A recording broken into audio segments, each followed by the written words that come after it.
Me got baby face, me big boss man. Me like America, me got good plan.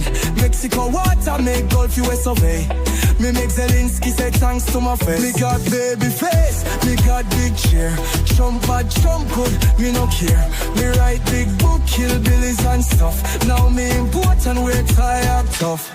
Me go Yale school, me learn big word. Now me forget everything me heard. Silicon people give me job, me take. Now me like Trump, me make no mistake. Yo, it's JD Advance.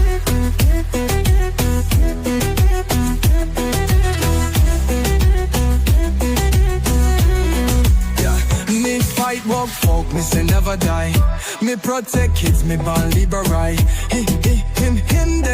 them, there. America simple, only two gender. Me face, me big boss man. Me like America, me got good plan. Mexico water, make Gulf US survey. Me make Zelensky say thanks to my face. Too many gender for my agenda. Went on a bender, execo the sender. Might take Panama just like na. Might take Gaza, pop then a plaza. Vibes, with this my majesty.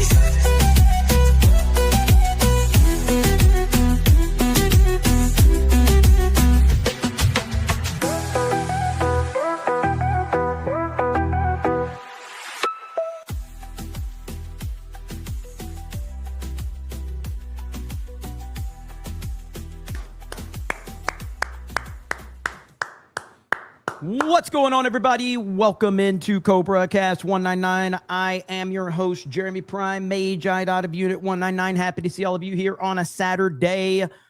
We got a lot to talk about, and I'm just going to say it right now. I'm probably going to piss a lot of people off. I haven't done that in a while, and I just want to. But I did see something right now. I've seen a lot of losers in my comments. A lot of losers crying, saying, he's just ignoring this. Tony Montana says $50 says Jeremy won't talk about the military merger. You mean the U.S.-Israel defense integration? You mean that is what I won't talk about? Where's my $50, motherfucker? First topic. That's off military.com. Where's my 50? Where's the 50? Give it to me right now, you piece of shit. I want it.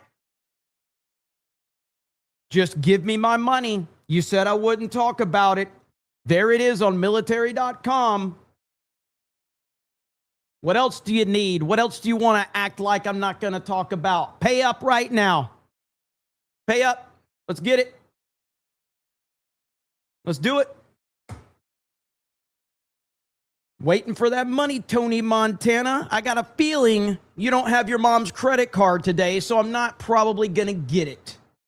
Disappointing, but not surprising at all. Thank you, Tony. Marmillan for $30. Pre-stream chat grift tax. Making up for lost time. Hope you and yours are doing well. And as always, hail the 199 chat. Hope everyone is having a fantastic weekend so far. Thank you, Marmillan. Yeah, I wanted to go live yesterday. Just too much on my plate. But we're here. We're live. And that's all that really matters. Okay? You notice that Tony Montana went completely silent when I called him out. It's interesting how people go silent when I call them out. We're actually going to test that theory today with another YouTuber. We're going to test this theory because this YouTuber clearly wants some attention from the grifters. And I'm going to give him the attention that he wants. And we'll see how he responds. We'll see if he really wants the attention that he's going to get. Because Saturday night's all right for fighting. Thank you, Marmillan. Appreciate it. But it will be fun. It will be fun. Because, yeah, the internet's been a crazy place lately. And a lot of things that I predicted would happen are happening. But you also have people that are being very disingenuous when they are covering what's going on. And the person that was right all along might as well cover this. And I will cover it. And it will be fun. Let's see here. Don's third leg says, I saw the Odyssey had survived. It's probably in the middle of the pack for me for Nolan Films. Honest review. That's a respectable review right there. That's a respectable review. Turkey Jizz says, pre-stream grift tax. Zinny Biscuit says, I'm off for the next 2 weeks with pay and will be unsupervised. If something happens, it wasn't me and you can't prove it. We're going to remember that, Zinny Biscuit. Be safe. Be safe. Beastie Man says, it's my birthday tax. Hail good Jer, Donald J. Trump, and the 199. Thank you. Brother Kruger, the 9th with $1. Cole Hauser says, yo, Joe. Turkey Jizz says, somebody get these beggars out of here. Little Jim Taylor says, just play the original Halo Combat Evolved. You should. It's one of the greatest games ever made. My Derek says, $20 if you sign off and come back tomorrow. Cole Hauser says, can you give this black guy some attention? Listen, I'm the least racist person you'll ever meet. Okay? Isn't that what Trump's line is? Uper Viking for 10 says, take my money and piss me off, Jeremy. That's what we're going to try to do today. But hey, look, so last night, Trump had the correspondence dinner, and man, oh man, the reactions were kind of crazy. Something else too is, so I created I didn't create, I have another, like a private Twitter account that I just try to compile news and stuff on.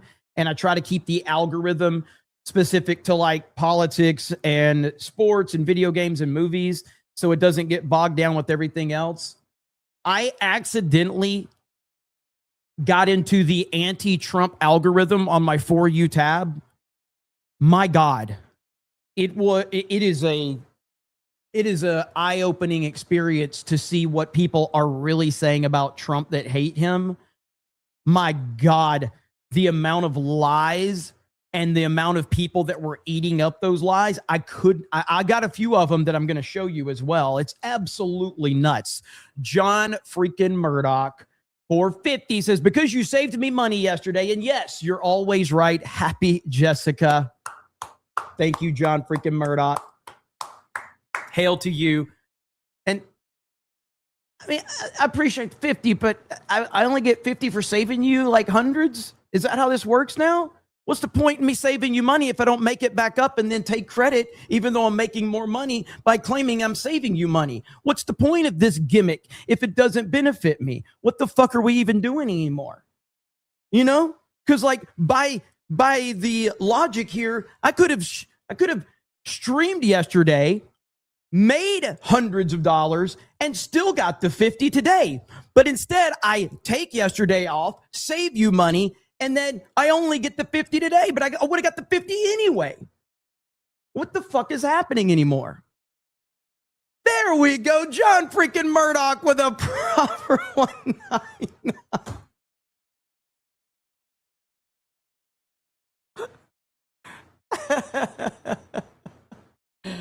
Oh, shit. John freaking Murdoch with a proper 199. There we go. Somebody get these beggars out of here. Damn it. Do you know what? We haven't finished off the Sydney Sweeney clip in a long time the proper way. Should I do it? Do not come. I'm gonna do it. Do not come. I'm gonna come.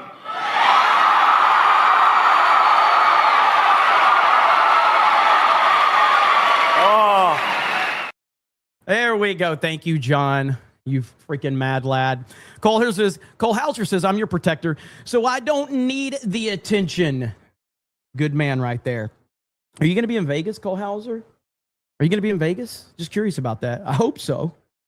Vlad says, after listening to your show the last 2 years, you're starting to make sense. Not good. Hoo, hoo, hoo. Dangerous times there. Dangerous times. But thank you, Vlad. I do want to go ahead and get into the thing that I'm really fired up about.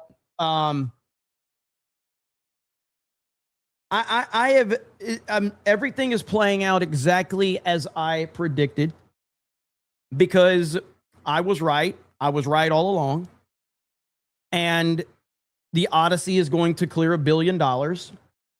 just like I predicted for almost a year. And it's making a lot of people, have to move the goalpost, eat their words, shift the conversation. But there's one guy in particular that I've been watching recently that I actually like this guy, but he has decided to go after Critical Drinker and Gary and Chris Gore in a very disingenuous way. And he is trying to take a victory lap over what's happening with the Odyssey by attacking Drinker, Gary, Chris Gore, FNT, and all of that. But there's one person that this guy fails to mention when he is targeting FNT, Drinker, and Gore. There's one person that he won't mention when he claims that everybody on FNT said that this movie was going to be a disaster. There's one person he doesn't talk about. And you have to ask yourself, if you're so focused on what FNT had to say about the Odyssey, if you're so focused on what Chris Gore and the Drinker and Gary and everybody in the sphere had to say about the Odyssey, why don't you bring me up, Eric Weber? So we're going to talk about Eric Weber, because Eric has been going after everybody. This guy right here, Eric Weber. Grifters move the goalpost again on the Odyssey. Really, Eric? Now, you've been wanting some attention from people like me. So let's see if you actually respond to everything that I say in me giving you the attention that you've so desperately been asking for, Eric Weber. You really want Gary's attention. You really want Drinker's attention. You really want people to acknowledge you. I'm about to fucking acknowledge you. Okay? That's what's about to happen. So let's listen to what this guy has to say about Critical Drinker and Gary. From the City of Angels, Saturday morning, I have to do this again live. I was going to go to the gym. I'm still going to go, but I need to going to the sure gym, this guys. is out there before I head out the door. He wants you to know he's going to the gym, by the way. He's cool. He needs you to know he's going to the gym. Okay? Hey, guys, I might be sitting here talking about fucking nerd movies, but I'm going to the gym because I'm cool, okay? So I know I'm talking about nerd shit on the internet, but I'm actually a fucking alpha male, okay? Are here today because I can't believe where the grifters have shoved the goalposts on the Odyssey at this point. We talked about it last night on that stream, how they will not just admit defeat, right? It's really simple, man. If you take the L, you just own it. Just move on, right? Why do you keep doubling down? Because their audience has been told, Pavlov dog style, that this was going to bomb. This is going to be a disaster. This is not going to be making $1 billion. Remember, he said this, that all of us were telling the entire audience that this was going to bomb and be a disaster. Now, Gary responded to him earlier on Twitter. He is very excited that Gary acknowledged his existence, by the way. This guy, oh my God. Eric, if you love Gary so much, man, I can hook up a Make-A-Wish for you, man. I can get you on a phone call with Gary, man. If you love him that much, I can hook this shit up, okay? I can. Be the biggest fail in Nolan's career, and it's not. It is now on the way to a $90 million second weekend, somewhere in that range, which would be a minus 28. That is virtually unheard of. I mean, you just don't have that happen often. You look at Obsession, that's a film that was doing things, dropped 30, minus 28. Come on. X. I want you do. You ready for a tweet that I sent out last night? By the way, if you're watching on X, I beg you to come into the comments right now, and I will clown you live because the ace deals in facts. The ace deals in facts. Okay, this guy claims he deals in facts. This guy claims that he gives everybody the truth. Okay? Is the objective king of the film space. There is no one who does it like me, and no one who's as fearless as me. Okay? Do not forget that. I welcome you. because you watch people who tell you what you want to hear instead of actually being a critical thinker, not critical drinker. Right? That's who I am. I am the undisputed heavyweight champ of this shit, and I know exactly what I'm talking about, and I can differentiate between box office and the film.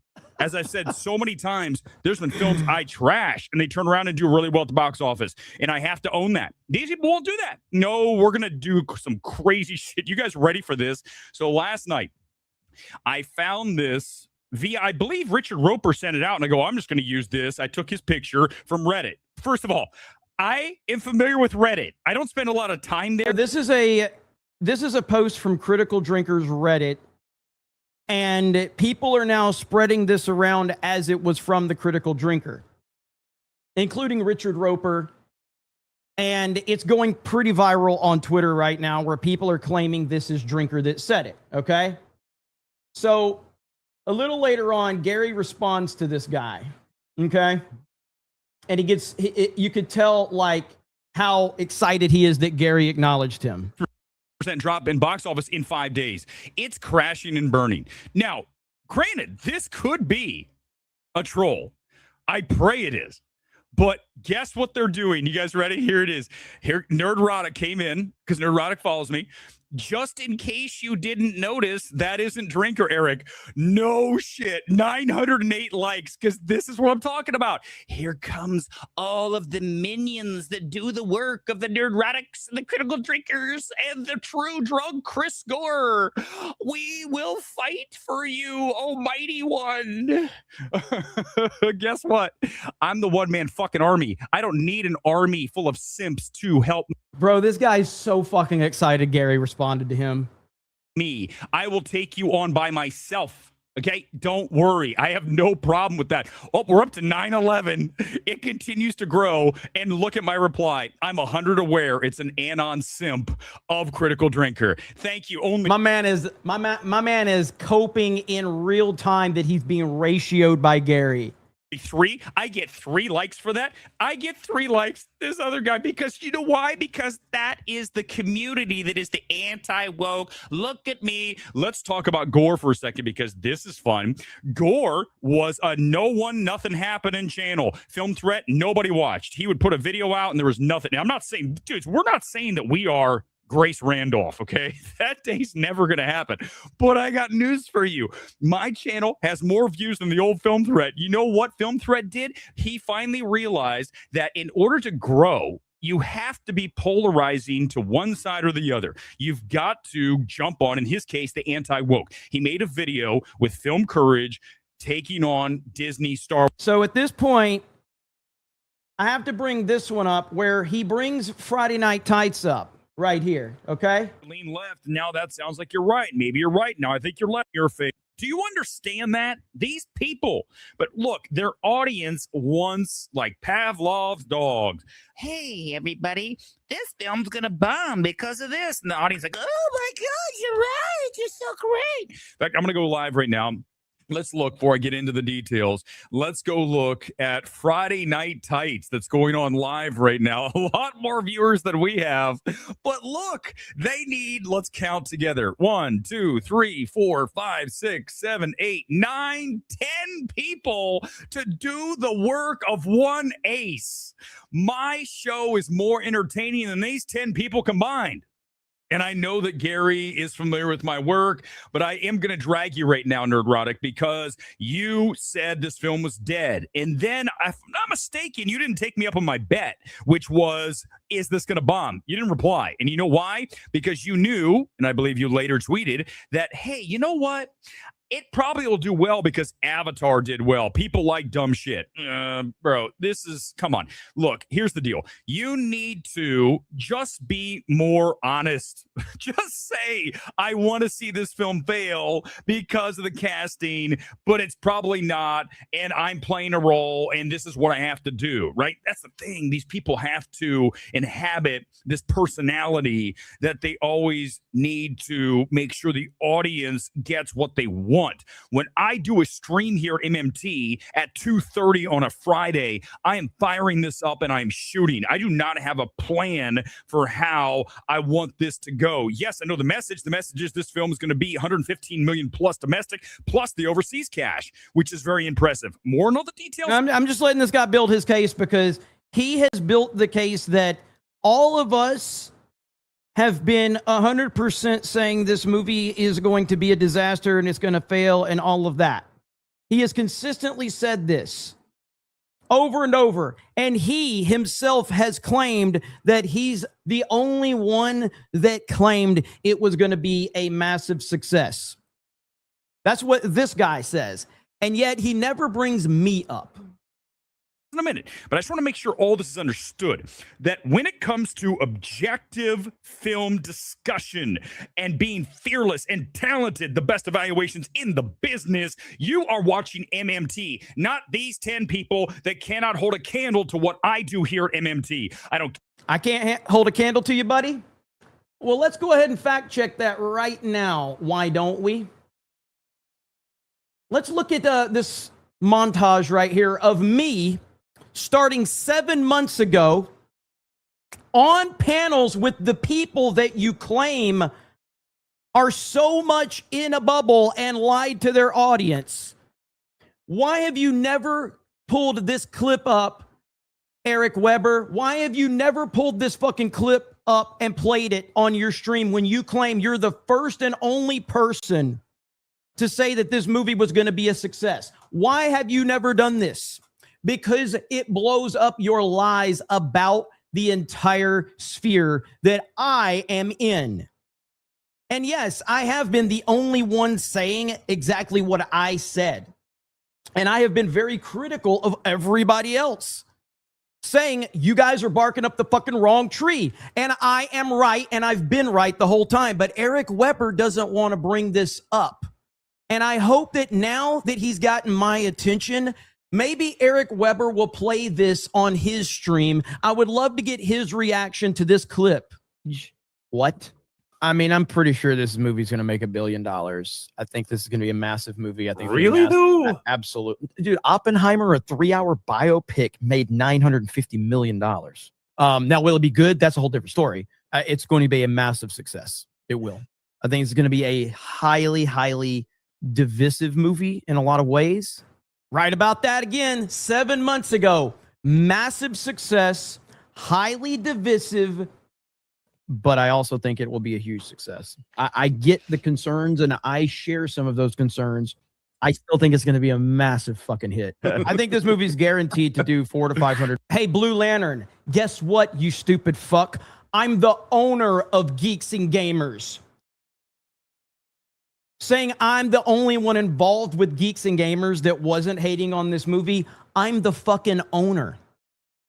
That means I can allow everybody else to have their own opinions. I don't force everybody to have my opinion. I will go against every motherfucker on my team and in this sphere if I fucking have to. I'll go against Drinker. I'll go against Gary. I'll go against Ryan. And guess what? They're going to go against me in the future on shit. Welcome to what it's called to be friends. You stupid fuck. $1 million just on Nolan fans. You know, Gary says Nolan's the biggest star in Hollywood right now. Like, he's the biggest name. Like, does anybody else turn the needle like him? When a Christopher Nolan movie comes out, people pay attention. Like, he's the biggest draw. Tom Cruise is the only guy you could say, but I mean, I think at this point in time, unless Tom Cruise is attached to a major franchise, it doesn't turn the needle. Christopher Nolan is the franchise. The thing that set me down this road was when you said it's going to be mega successful. Hey, guess what? It's going to be mega successful. In fact, it's already mega successful. Yeah. And like I don't think that $750, $800 million is mega successful for this movie in this context. But it's nowhere near a flop. No, not even close. I would agree. Yeah. I understand that it is kind of universally just on this side of the internet that everybody's like, oh, the Odyssey is going to be this, that, and the other. And I'm like, well, I'm pretty excited about it. And I think you guys are fucking retarded to think that nobody's excited about this shit. I think it looks bad when like this thing's going to be a pretty big success. I don't know how big. Eric Weber, are you paying attention to the words that I have been saying for over 7 months? Eric Weber, you claim that everybody in this sphere was claiming this movie was a disaster. Yet you have ignored everything I have been saying. Why? I have been saying this because I knew it was going to be true. Period. I have been roasted by the chat. I have been roasted by everybody. And I am right. I was the only one that was right. Big of a success it's going to be. I have no idea. But I think it looks bad when, like, you know, everybody is like in agreement that, like, oh yeah, this is going to be a disaster and a dumpster fire. I don't think it's going to be a dumpster fire. I think it's going to be a great movie with some questionable casting decisions. I'm still sticking at $800 million personally, but we'll see. I think it's going to be a good movie with some very, very distracting casting that should be criticized like crazy. I still wrong. I'm wrong. You really? Do you really want to do that? You really want to go there? Gary put out a poll on Twitter. Will the Odyssey flop? 73% out of 21,000 people said the Odyssey would flop. Huh. Well, guess what? Historic weekend ahead for Christopher Nolan, thanks to insanely positive word of mouth. Rated R epic The Odyssey exploded to the biggest second Friday in Nolan's career, in phenomenon territory now. Christopher Nolan is getting ready for a mythological holds across the globe this weekend. So literally in every fucking market, this movie is overperforming all over the fucking world. You're in a bubble if you don't see what's going on right now. The same audiences that rejected Snow White, the same audiences that rejected the Marvels, the same audiences that rejected Disney Star Wars, the same audiences that just made Supergirl flop are this is about to have a better hold than Top Gun Maverick. Get out of your bubble. That's the truth. Back to me being right. I do think that the movie has a chance to be very good because it's Christopher Nolan, but there's a chance that this could be a step back for him as well. Time will tell, but I do think it's going to do pretty good at the box office. It's not going to fail. I just don't see there's almost no scenario where this movie fails, in my opinion. I have been saying consistently, even with all the controversy, even with all the hate, even with all the negativity, that I believe that the Odyssey will end up being a good movie, and I do believe it will be successful. It's going to be a massive success. You know, there's still people out there though that think this movie's completely going to flop. I know, they're retarded. Yeah, that's crazy. That's ridiculous. So yes, the movie's going to make a lot of money. Is it going to make $1 billion? I don't know.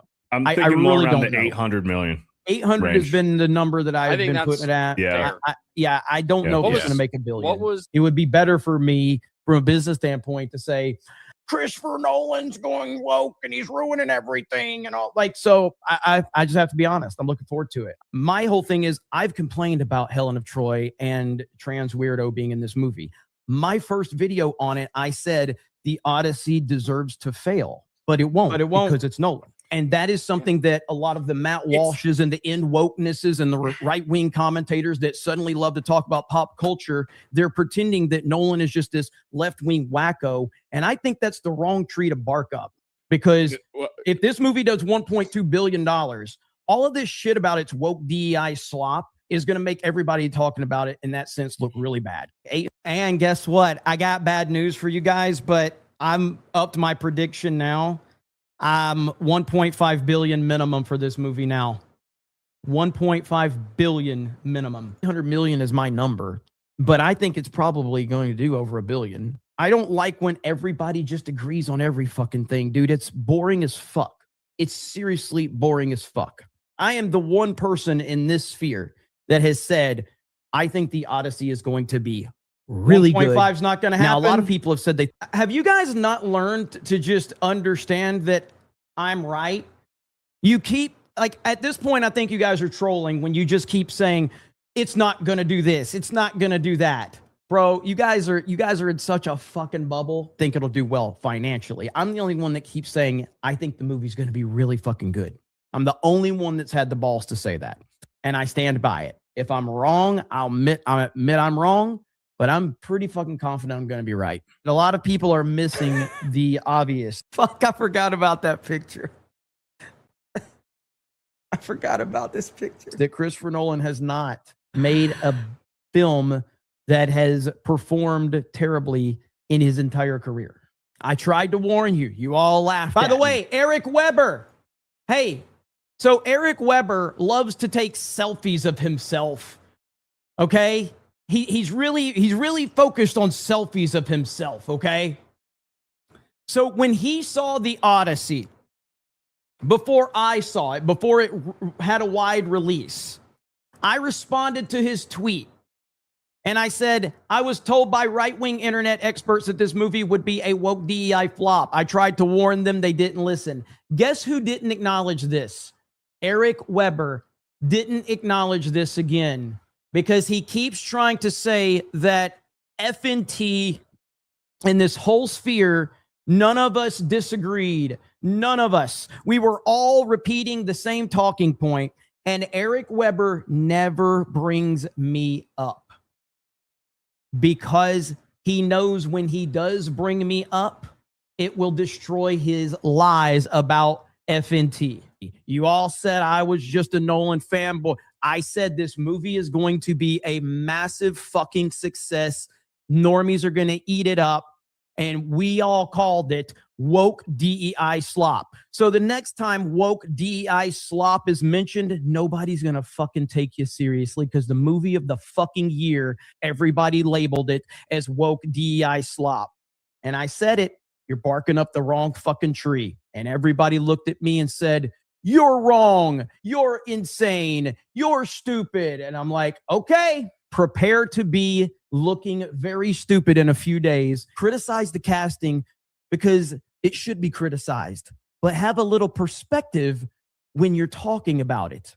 Or you can just be in your bubble or in your echo chamber and just bitch about things because it worked with Snow White and it worked with Captain Marvel and it worked with Kathleen Kennedy and it worked with Ryan Johnson and J.J. Abrams in the Disney live action remakes. You were all put in a fucking bot lobby in Fortnite and they made you think that you were good. And then they put you in a fucking lobby with legit people and now you're about to get fucking wrecked.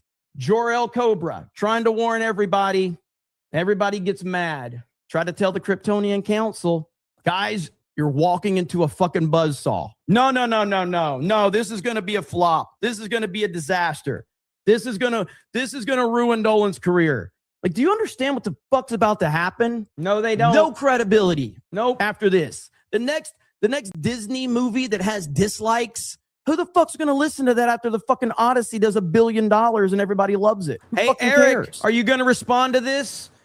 Are all of these haters that are going after FNT and the drinker, are all of these motherfuckers going to play this clip to show that this corner of the internet, I'm friends with Chris Gore, I'm friends with the drinker, I'm friends with Gary, I can call him up right now and have a conversation with him, but you guys are saying that all of us have this echo chamber and I have been sitting here completely going against the narrative, and none of these motherfuckers want to acknowledge anything I've said because they are trying to build lies about Drinker and Gary and Chris and everybody else. That's what they're trying to do. That's the goal. So I will take the fucking arrows. Let all these motherfuckers be mad at me. That's fine. It's important to show that this entire corner of the internet is about free thinkers.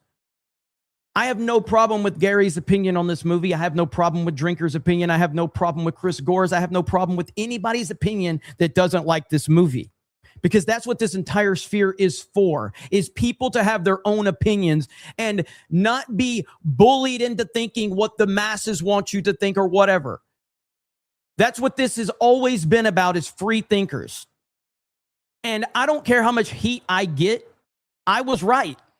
about what this movie was going to do in terms of the success. Individual opinions are subjective. Whatever people want to think, that's fine. But I kept saying it's a bad idea to go against this movie because this movie is going to be huge. And all it's going to do is give people a reason to doubt things in the future because this movie will be huge. And it's even bigger than I thought now. The movie is bigger than I thought it could be. It's an absolute monumental success beyond even what I thought was possible. In fact, this just dropped. The Odyssey is set to cap off its international run with over $700 million, even without including the markets of Japan, China, and South Korea. Fucking crazy. Real life fake wizard fucked it up. Hollywood won. The audience won because the audience likes it. Why did Hollywood win when Top Gun Maverick blew up at the box office? Did Hollywood win when Obsession won? Like, so it's only when Nolan's movie is successful. So when Top Gun Maverick was a success, did Hollywood win or did we all celebrate it? It's absolutely insane the levels of cope that people are having when you all doubted this shit. It's tracking better than Top Gun Maverick right now. The more, like, if you want to triple and quadruple down, that's fine. You're going to continue to look dumb. Whether it's Rachel Zegler or Brie Larson or Ryan Johnson or J.J. Abrams or Kathleen Kennedy, and we dunked on them. And then everybody just got the confidence that, oh, we can handle any lobby. And now you're being thrown into a real lobby against Nolan, and everybody thinks that this movie. So anyway, Eric Weber, are you going to pull up my clip, or are you going to keep painting lies about Drinker and Gary? Care if we have 1/100th the audience, 1/1000th. I promise you this, I will destroy this channel in a one-on-one situation. These people are boring, dull. Gary's the best of the group. The rest of this group, are you kidding me? I got my boy Desperado, or whatever his name is, in the corner who told. Okay, that was funny. Desperado. Talks about beta shit. The guy looks like he doesn't have any testosterone in his body, and you're gonna talk that shit? The ace is ripped, bro. I have receipts. That's the difference between me and you. You are an act. You are a fraud. I'm the real fucking deal. And that I'm the real fucking deal. I take gym photos, bro. Dude, I gotta show you this guy's fucking Twitter account. Let me find it.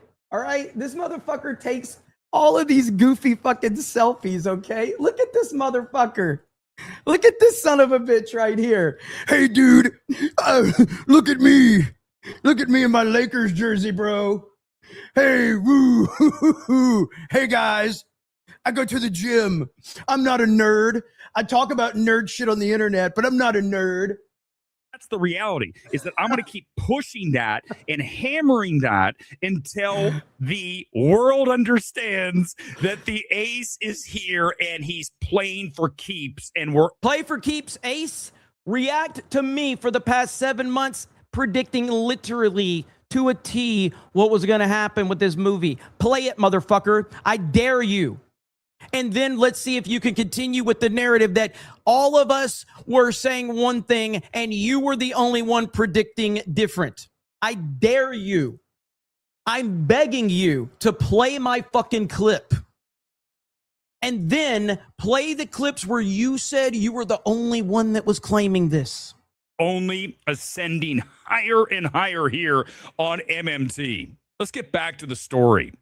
Then we'll go back and check in live with those guys. Like I said, hey, they've got a lot more people watching. But again, who cares? In life. You care. You care. It's hey, they got a lot more people watching, but who cares? Right? Who cares? Star Wars and their handling of that franchise. And I'm not going to argue that they fucked some things up. But once he realized that took off, I've got to lean into this persona. So now Chris Gore is playing an act, and they all are in on it. The entire grift of that space. Nerdrotic, if you're watching today, come in, Gary. I will entertain you anytime you want. He said, Gary, if you're watching, hey, Gary, if you're watching, come on in my stream. I mean, you don't matter, Gary, but if you're watching, I can send you a link. It's not a big deal. We can just hang out. Space. Nerdrotic, if you're watching today, come in, Gary. I will entertain you anytime you want to jump in here because I'm right. That's the thing is, that what you're doing when you say, that's not critical drinker, that is obfuscating. That is bullshitting. 100%. You are twisting the thing around. That I know that wasn't critical drinker, but that's the way, instead of owning the fact that this film is on a bullet train to 1 billion plus, it will be profitable. And I have a whole video how I called this July 4th. I put out the video. I could have put it out way before that. July 4th. You said it on July 4th there, Eric Weber?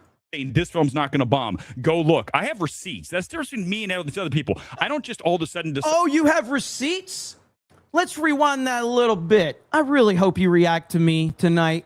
How I called this July 4th, I put out the video. I could have put it out way before that, saying this film's not going to bomb. Go look. I have receipts. That's the difference between me and these other people. I don't just all of a sudden decide and vacillate last second like, well, here's... Oh, really? July 4th. Well, here's me on November 23rd of 2025 there, buddy, on the Critical Drinkers show in front of the Critical Drinkers audience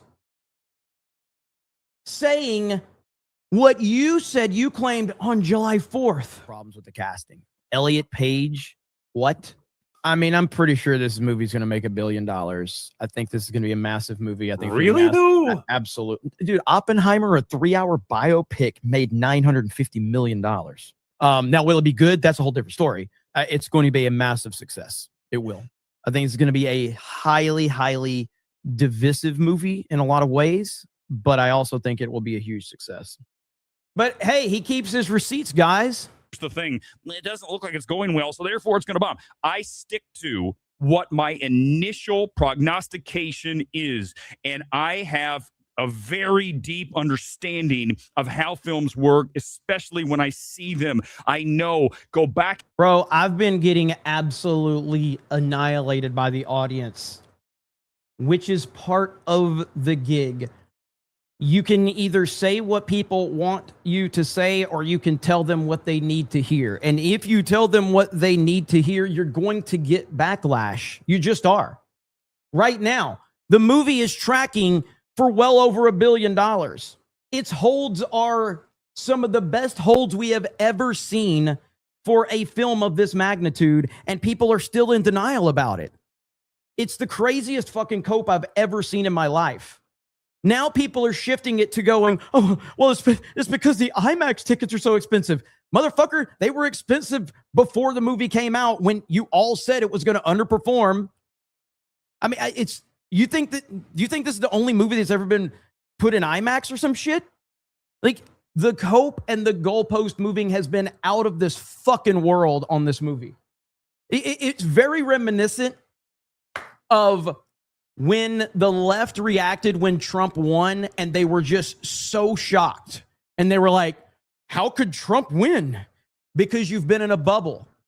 Now we're going, how can a Christopher Nolan movie be successful? Oh my God, I'm so surprised that a Christopher Nolan movie is successful. I'm so surprised. I'm blown away. Good Lord, man. Can watch my stream from Obsession. Watch what I say about that film. I said that if I came out of Obsession in Toronto, which I believe that's where it debuted, I would have bid the absolute biggest amount that we had in the bank for that film. 15 million, I would have gone to 20. If I had 25, I would have gone to 25. I said, this is going to be a huge hit. I called it that. Did you say no one? Everybody thought it was going to make money. Did you not see what I put? Gary's poll on Twitter, 73% said it would be a flop. 21,000 votes. You can claim that no one said it was going to flop if you want. It's just not the truth. It's just not. I was right. You don't have to like it, but you're going to learn to love it. I'm basically going full Ric Flair at this point in time. I'm Ric Flair, baby. Night, I'm very, very good at this. And I am also undefeated when it comes to being objective. These other people don't know what to do because when they're losing, they're like, well, I'm going to double down. Don't double down. Do me a favor. Do not double down. Instead, just say, we didn't get it done. We tried. We thought we had another Snow White on our hand. We didn't. You hear him taking my talking points? These are my talking points that he's taking now, yet he doesn't want to acknowledge me. Didn't get it done. We tried. We thought we had another Snow White on our hand. We didn't. We had King Nolan, a guy that you do not bet against, which is the entire point These of the are video all that of I my made talking points. weeks ago now. But All that's of my what I talking do. points. Okay, so don't start spinning shit, pushing goalposts, going. This is just you guys. You can't be proud of this behavior. This is the kind of crap that wormy, slimy bitches pull. I am not. I am the man.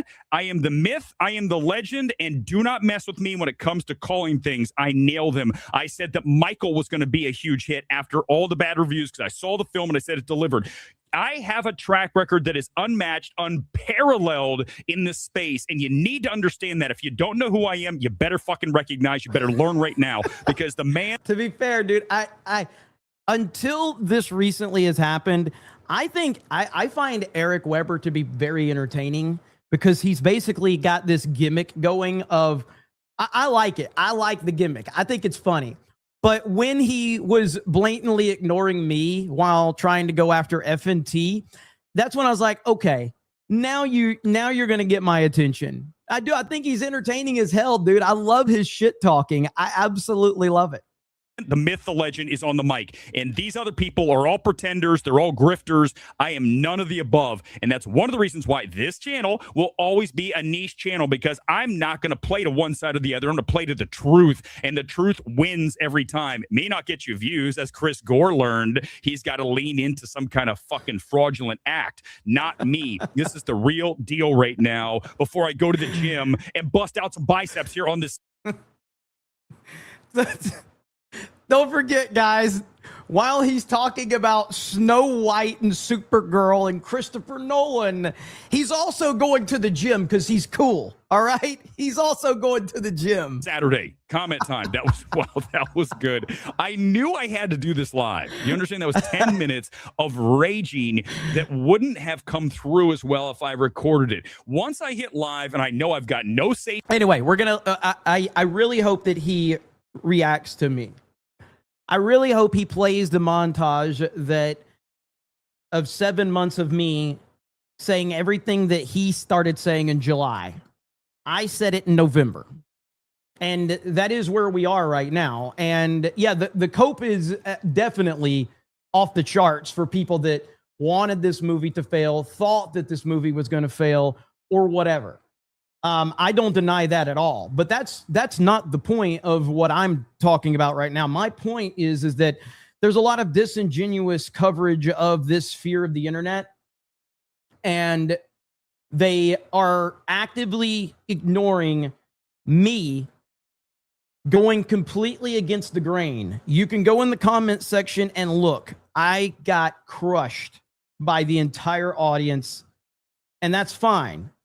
That's part of the gig. So I'm not complaining about that. I'm making a point that I've been saying this for months, getting hell from the audience. And now because you guys are trying to build a false narrative around this corner of the internet, and I've been doing this since 2017, 2018. I've been through all of it, and I understand how the internet works. And I recognized early on that we can't be completely all on the same page on this. Even if I had my doubts about the Odyssey with the early casting, no one else was taking the opposite side of this. And I'm like, guys, I think this is a big mistake. I think that this movie's going to be huge. And like, this ain't Snow White. This ain't the Marvels. And it just kind of gradually started to get more and more negativity. And we live in a world where Ben Shapiro likes the movie and Nick Fuentes likes the movie. We live in a world where Jeremy Jahns loves the movie and John Campea loves the movie. We live in a world where Gay Rubin likes the movie And we live in a world where Grace Randolph likes the movie. That's where we are. And the numbers are out of this world right now. And I think that we are running into I'm concerned about the fact that the mainstream media lost relevance because they lost touch with the real world. The real world loves this movie. That doesn't mean you have to, but dismissing the idea that the real world loves this movie is a grave mistake that I don't think helps moving forward. And that is the danger of people being in this fucking bubble. And if I have to piss everybody off to make you see that there's a world outside of this bubble, then that's my fucking job. I've always been honest. I'll always be honest. I don't chase the trends or what's popular. I just say what needs to be said. And that is the truth of what is happening. You can go on Instagram right now. There are viral posts, hundreds of thousands of likes of people redoing scenes from this movie because it is a cultural phenomenon. Like this right here. Like this has 103,000 likes 5 days ago. Double checking to see if I'm still worthy of my wife. Any suitors be warned.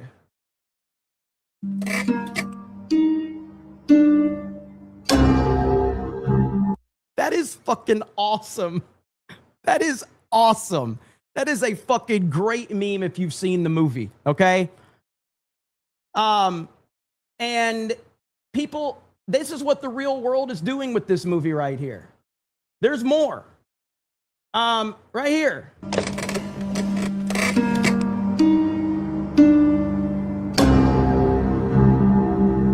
That's fucking great.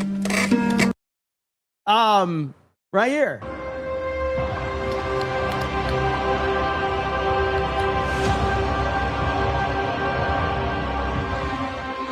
I would like to try.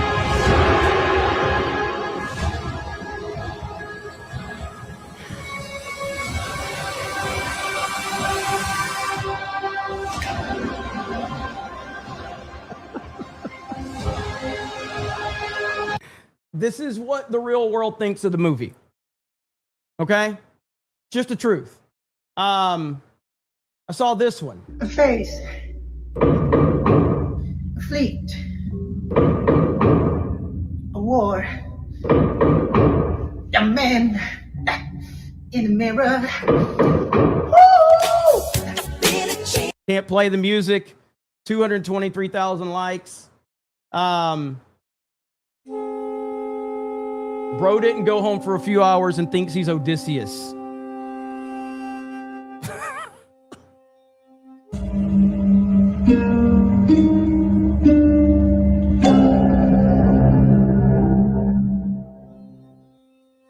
And so on and so forth. So this is what's going on.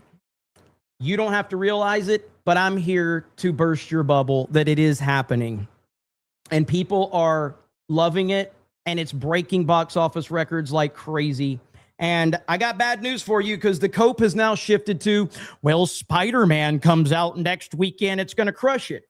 First of all, Spider-Man is going to crush everything in its path, but it's not going to slow the Odyssey down. Spider-Man is only going to help more people go see the fucking Odyssey because Spider-Man is going to open to like $600 million worldwide, maybe 700. And you've already got people that have bought IMAX tickets for the next month. So more and more people are going to fucking go watch the movie because of Spider-Man. It's not going to hurt the Odyssey. It's going to help it. Keep with the cope if you want, but that is the truth. So my goodness, man. 1.5 billion is my final prediction now. I have shifted that from the billion to 1.5 billion. We'll see what happens. But Eric Weber, I look forward to you reacting to me. I can't wait. I'm going to be sitting there with popcorn. I can't wait for you to tell your entire audience that you've been lying to them, that you were the first person that predicted all this. I can't wait for you to play a clip starting with me. I'll send you the Google Drive link to it just so you can watch that and you can react to that in front of your audience, that you've been telling them that everybody in the F&T sphere hasn't been saying the very thing that I've been saying. I can't wait to see it. Knee-High Spy says, happy Saturday, Jeremy and everyone. Thank you, Knee-High Spy. Holy shit, Knee-High Spy for a proper 199. Who's the gay, skinny Duke Nukem on the mic? Oh, man. Duke Nukem? Now that is funny. Holy shit. Eric Weber is Duke Nukem. Fucking good. That's really good. Thank you, Knee-High Spy. Hail to you, brother. I didn't realize how many fucking super chats. I've been ranting for a while, man. JMNZZ450 says, I too have said long before the Odyssey came out that it will not flop. It will be used by the blue hairs to say wokeness can't be a movie killer. The sole purpose of this comment is, as usual, my ego. See, man, I don't have an ego. I'm a very level-headed person, and I don't like to brag. I don't like to, I'm just not about that, man. You know what I mean? Because I just think that it's not the best way to go. I think you should always be very, very humble. That's what I think. You know? Don't you agree? Hey, I will say this, by the way, and this is just, guys, Danky, when you clip this out, when you clip that out for D-Day Cobra 2, I need you to start out with this right here, okay? I need you to start out with this. You, Kurt Angle, and Samoa Joe. Now, before you get there, you have an important step tonight as you and X Division champion Petey Williams take on the unlikely duo of Kurt Angle and Samoa Joe. You know, they say all men are created equal, but you look at me and you look at Small Joe, and you can see that statement is not true. See, normally if you go one-on-one with another wrestler, you got a 50-50 chance of winning. But I'm a genetic freak, and I'm not normal. So you got a 25% at best at beating me. And then you add Kurt Angle to the mix, your chances of winning drastically go down. See, the three-way at Sacrifice, you got a 33 1/3 chance of winning. But I got a 66 2/3 chance of winning because Kurt Angle knows he can't beat me, and he's not even going to try. So, Samoa Joe, you take your 33 1/3 chance minus my 25% chance, and you got an 8 1/3 chance of winning at Sacrifice. But then you take my 75% chance of winning if we used to go one-on-one, and then add 66 2/3%. I got a 141 2/3 chance of winning at Sacrifice. See, Joe. Right here. This is what the cold opening has to be right here, okay? So when you clip this out, this moment right here just has to be the quick cold opening to my video. The numbers don't lie, and they spell disaster for you. Yeah! Hey, Odyssey haters, the numbers don't lie, and they spell disaster for you. It's so fucking good. Okay, something just happened. Something just happened. Now, you know I have to listen to the chat, right? That's the rule around here. I have to listen to the chat.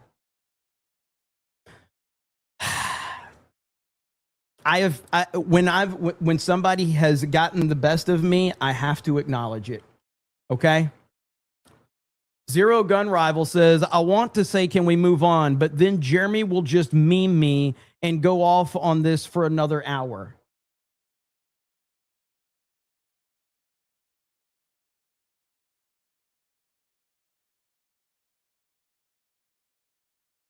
Because you said this, we're going to move on. Because this is a brilliant way to approach. You basically, you Papa Doc to me from 8 Mile. You took all of my ammunition away.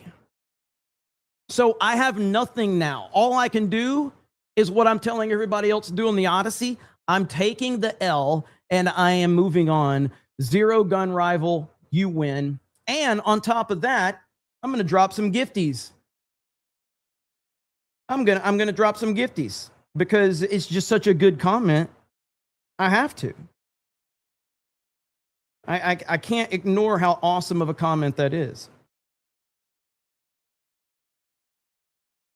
There it is. Gifties in the chat. So it's over, man. I got nothing. I got nothing. That's such a good comment. I respect it. There it is. Zero gun rival. You win. You win. We do have a lot more to talk about. Let me see. Marmillan says, I don't pay much attention to that sector of entertainment. More of a gamer, but only here, FNT, and a few other places related. We're saying it will do well based on Christopher Nolan. Hail Marmillan. Thank you. Appreciate you, as always. I am Brockatron says, why do we care how much it should make? It wouldn't prove it isn't a bad movie. It wouldn't prove the trailers weren't bad. Tindies think it's cool, or trendies think it's cool to like Nolan. Absolutely no individuality. I mean, it's really just, I find reasons to be motivated. I find things like when I saw a lot of people actively, like I just thought it was a bad tactical move for people to go after this movie. And I said that from the beginning. I was like, look, you don't have to look forward to the movie. I didn't think the trailers were great.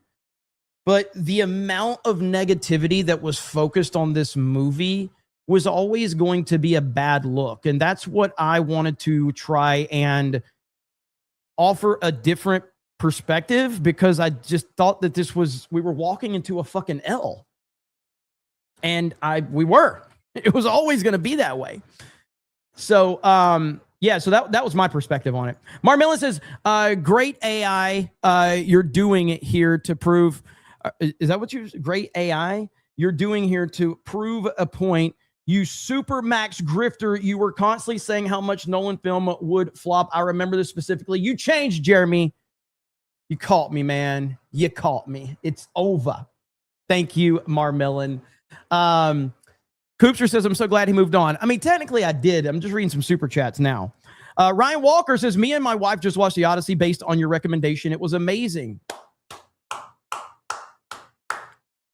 I'll send you your check, Ryan Walker, because I paid Ryan to go watch the movie and to send me this super chat, because there's no way in hell a regular person could just love this movie. Thank you, Ryan. I'm glad you guys liked it. Jared the American says, got some good news. My Army recruiter told me to come into the office on Monday to sign some stuff for my Army appeal that didn't get to sign. Unrelated and bad news, was bit by a tick while hiking. Damn, that sucks. Is it like, are you still dealing with that? Are you having some type of issues after the fact, or just get some, I mean, obviously just get some Neosporin and some peroxide. And I think that depending on how long after, but pour peroxide on it immediately. If you didn't, that would have helped. Let's see here. Mark Reale says, The Odyssey will do well, but do you think it will have long-term negative effect upon Nolan's career? This is the butchery of an important foundational story for Western culture. I mean, there's no way to know that for sure. I think that's a fair question. You know, it's kind of weird because the people, like, it's an interpretation. It's Nolan's interpretation of the Odyssey. It is not an adaptation of the Odyssey, and it is not an adaptation of the Odyssey. It just isn't. It's very similar.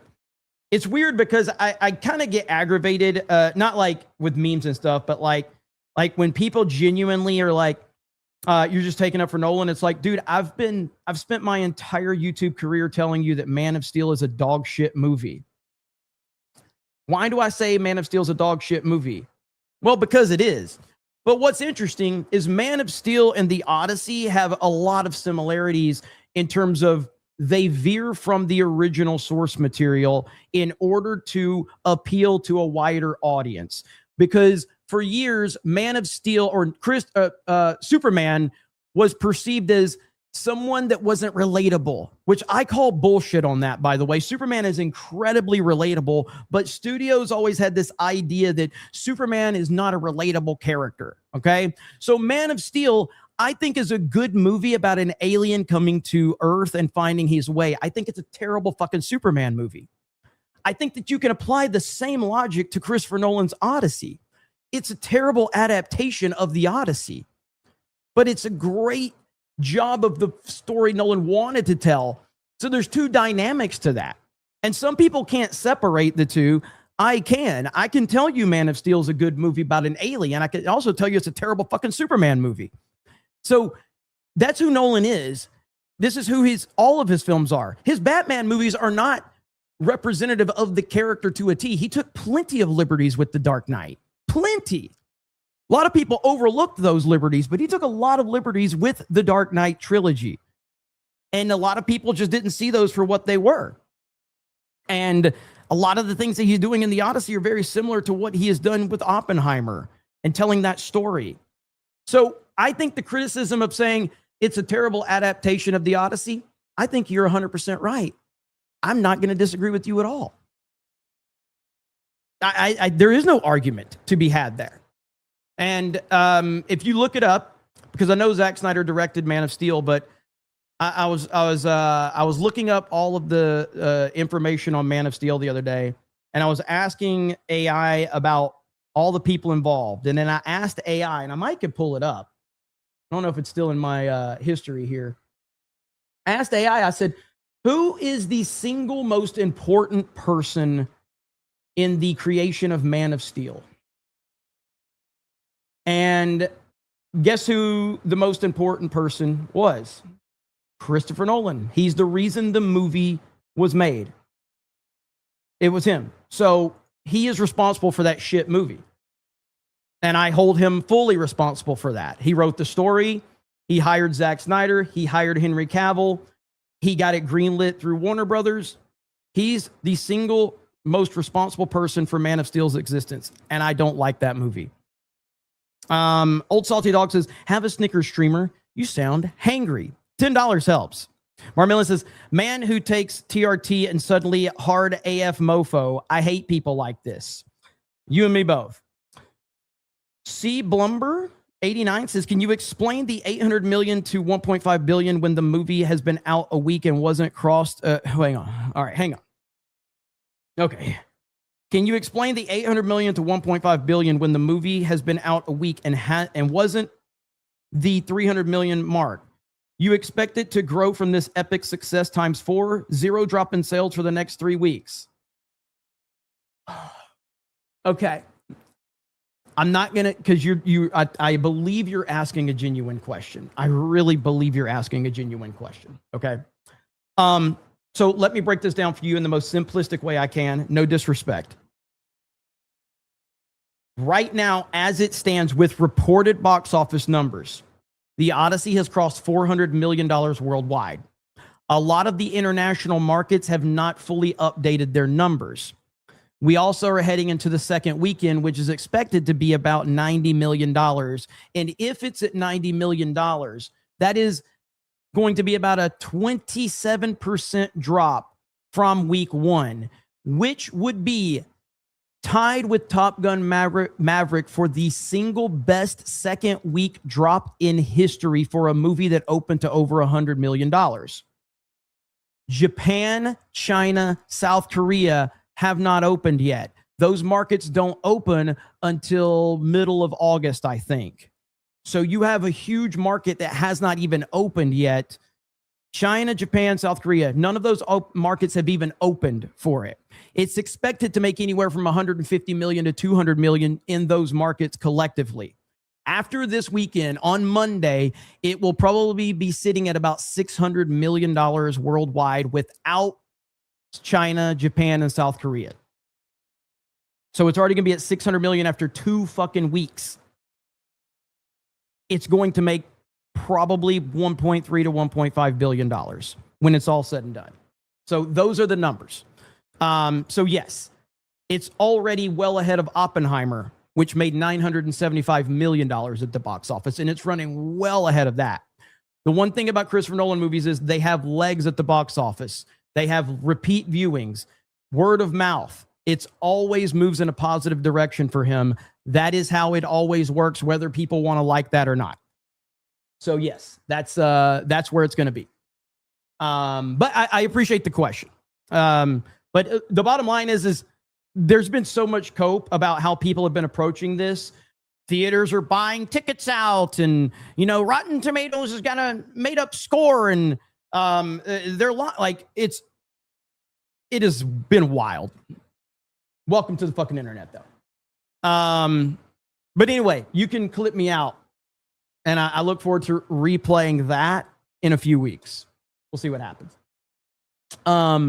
Okay, I actually do need to move on to some topics. I will get to the rest of these.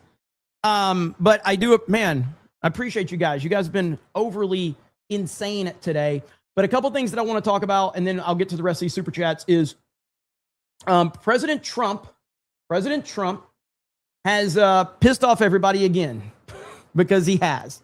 And he decided to put on a 2028 hat at the Correspondents' Dinner. We have one of the most iconic photos ever. Look at this.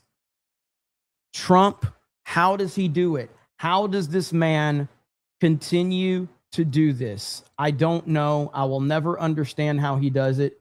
But he just keeps doing it. And there's been a lot of reporting saying, oh, Trump's going to run. He's going to run in 2028. They said he announced it. He didn't announce a run. He did announce it, but he announced it as a, from a comedic standpoint.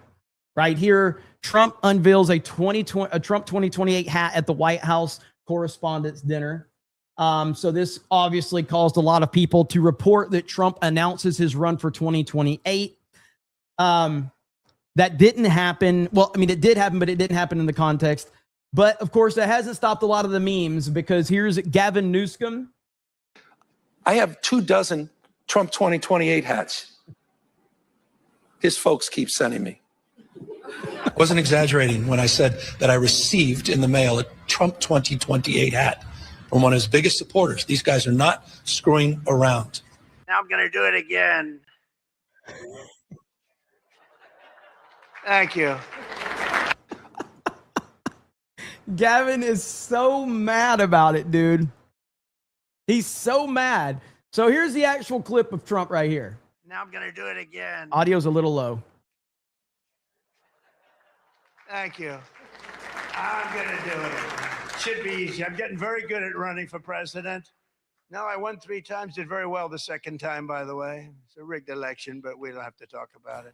It's interesting when you come back and you do a good job like we did, and you don't care about it so much, but we do have to tighten up these elections because they really are in serious. Now, they just they'll never get it. They'll never get that this man is the greatest troll we've ever seen. He actually addressed Obama's roast of him at the Correspondents' Dinner. And I have watched this clip thousands of times. They keep playing it because they think that was the evening I decided to run for president. By the way, that lighting ain't very kind to Trump. Just being honest, that lighting is rough, okay? I have watched this clip thousands of times. They keep playing it because they think that was the evening I decided to run for president. It was not.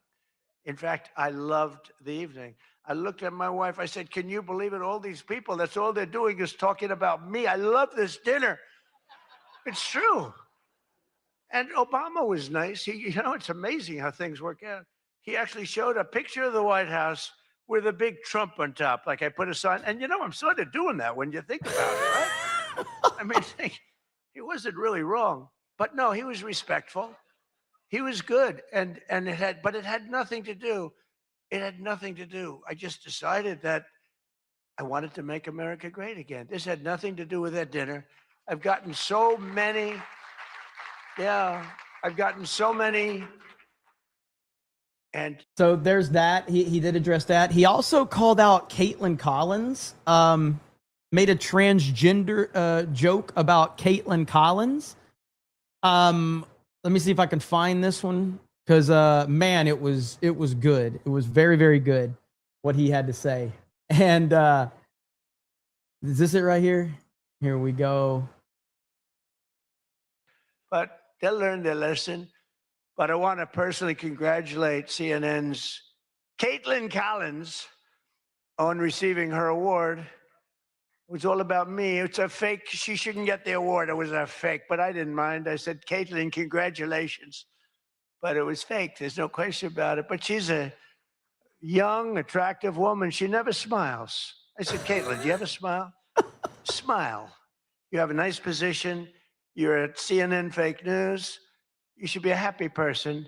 So smile, Caitlin. Just smile. But we attack, and I thought Caitlin had really made it big with a major new sponsorship. But then I informed her that it wasn't her on the Bud Light can. It was Dylan Mulvaney.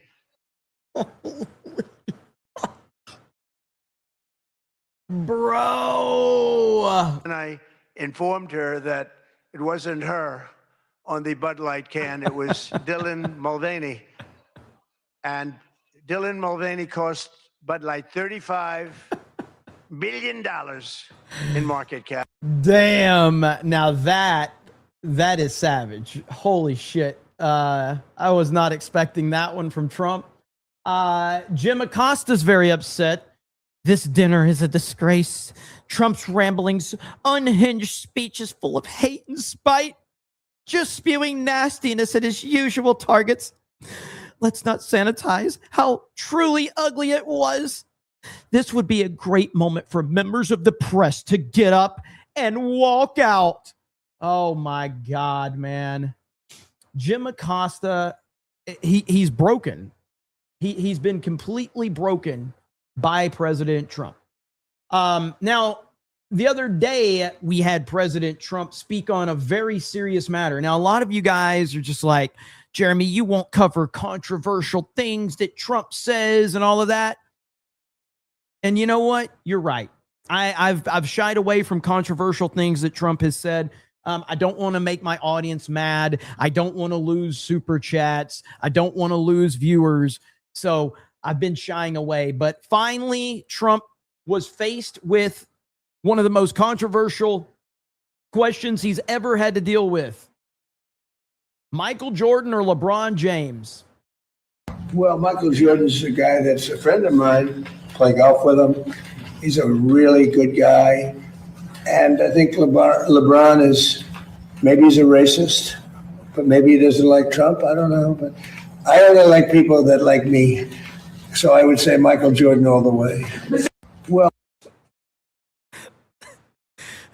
maybe he's a racist. What? Oh my God, Trump is a legend, dude. Well, Michael Jordan's a guy that's a friend of mine. Play golf with him. He's a really good guy.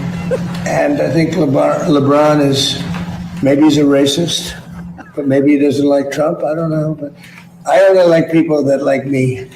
So I would say Michael Jordan all the way. And that is the correct answer. Michael Jordan. Listen. Speaking, this is where, like, I will always be honest. Okay?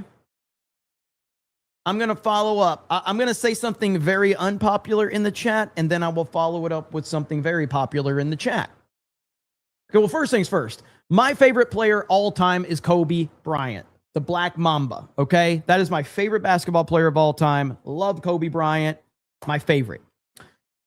I have LeBron ranked ahead of Kobe on the all-time list. I hate LeBron James. I despise LeBron James with every bone in my body. But I do have him higher up on the list than Kobe on the all-time list. I just do.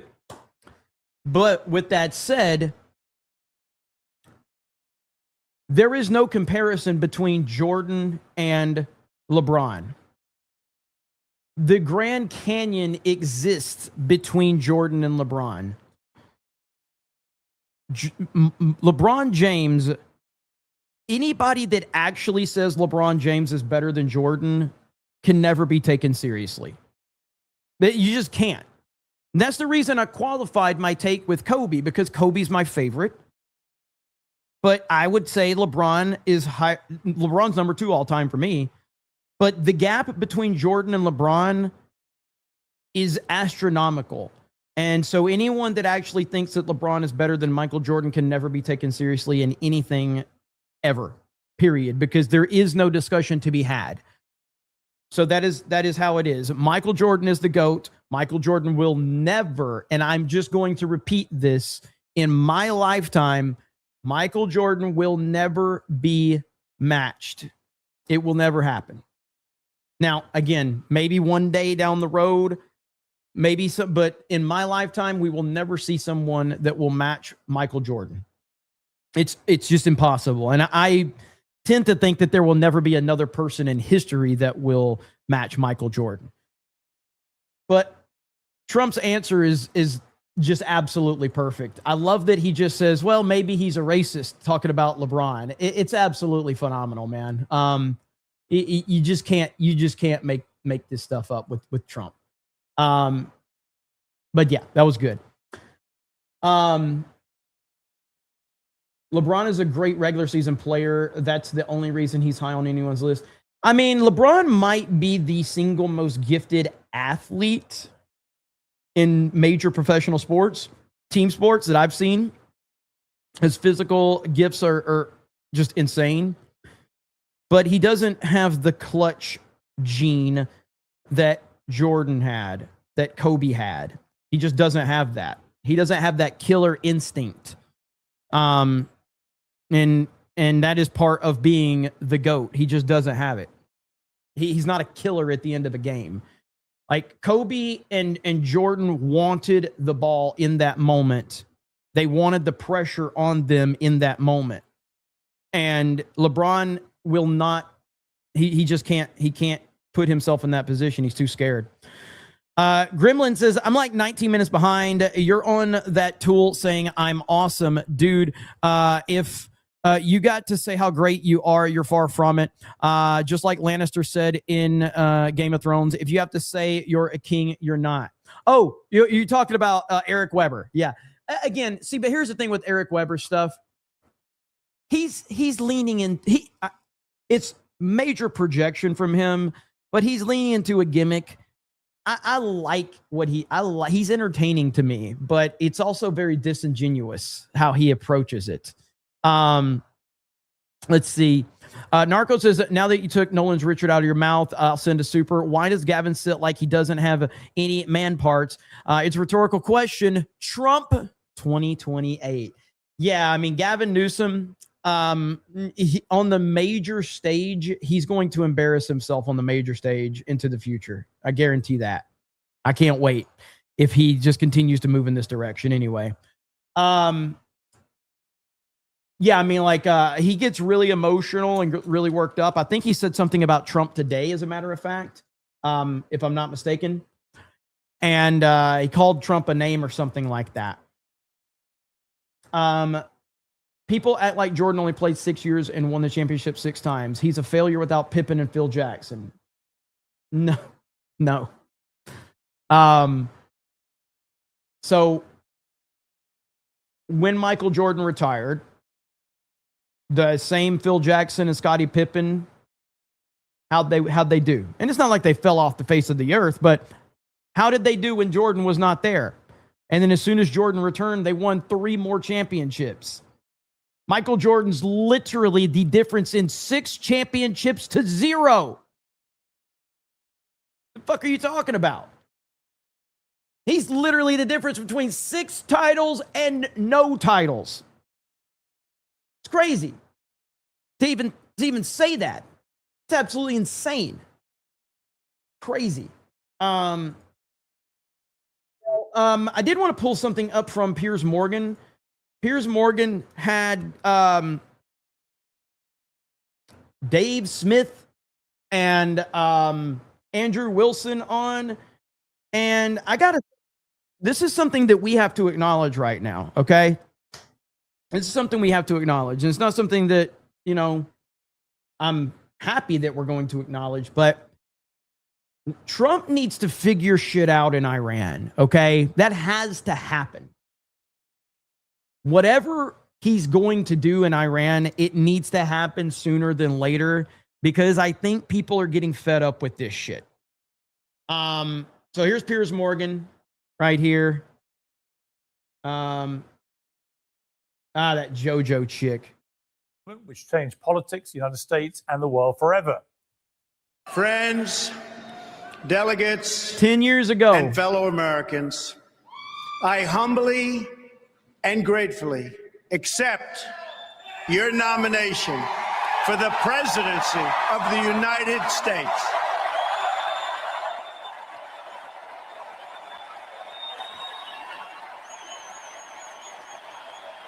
USA, USA, USA, USA.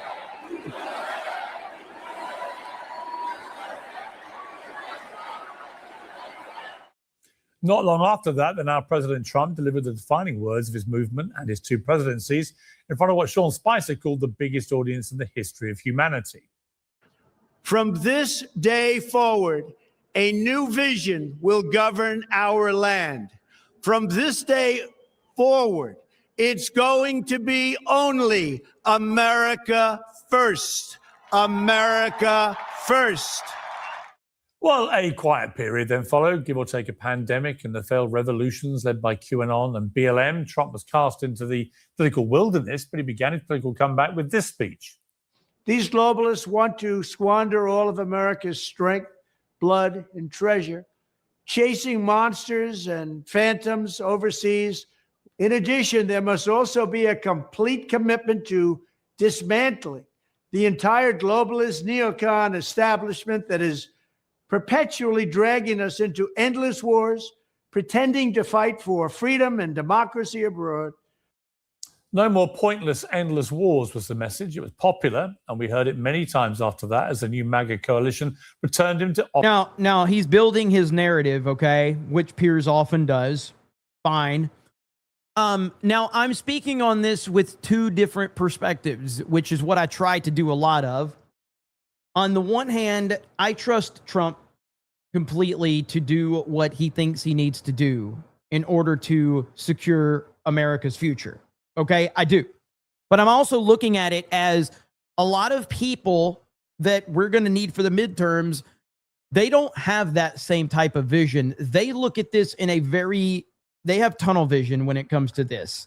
And I am concerned with how that can be perceived as we get closer to the midterms if we're still doing this stuff in Iran. Now, again, if you're looking at sheer numbers of lives lost and all of that, like, we're not really in a true war with Iran. We're performing military operations there, but it's not a full-on war. Because let's be real, if we were in a full-on war with Iran, they'd be obliterated in 10 hours. They just would. That's just the truth. So you can't call something a war when it's not a war, because it's not really a war at all. Because if it was a true war, Iran would not exist.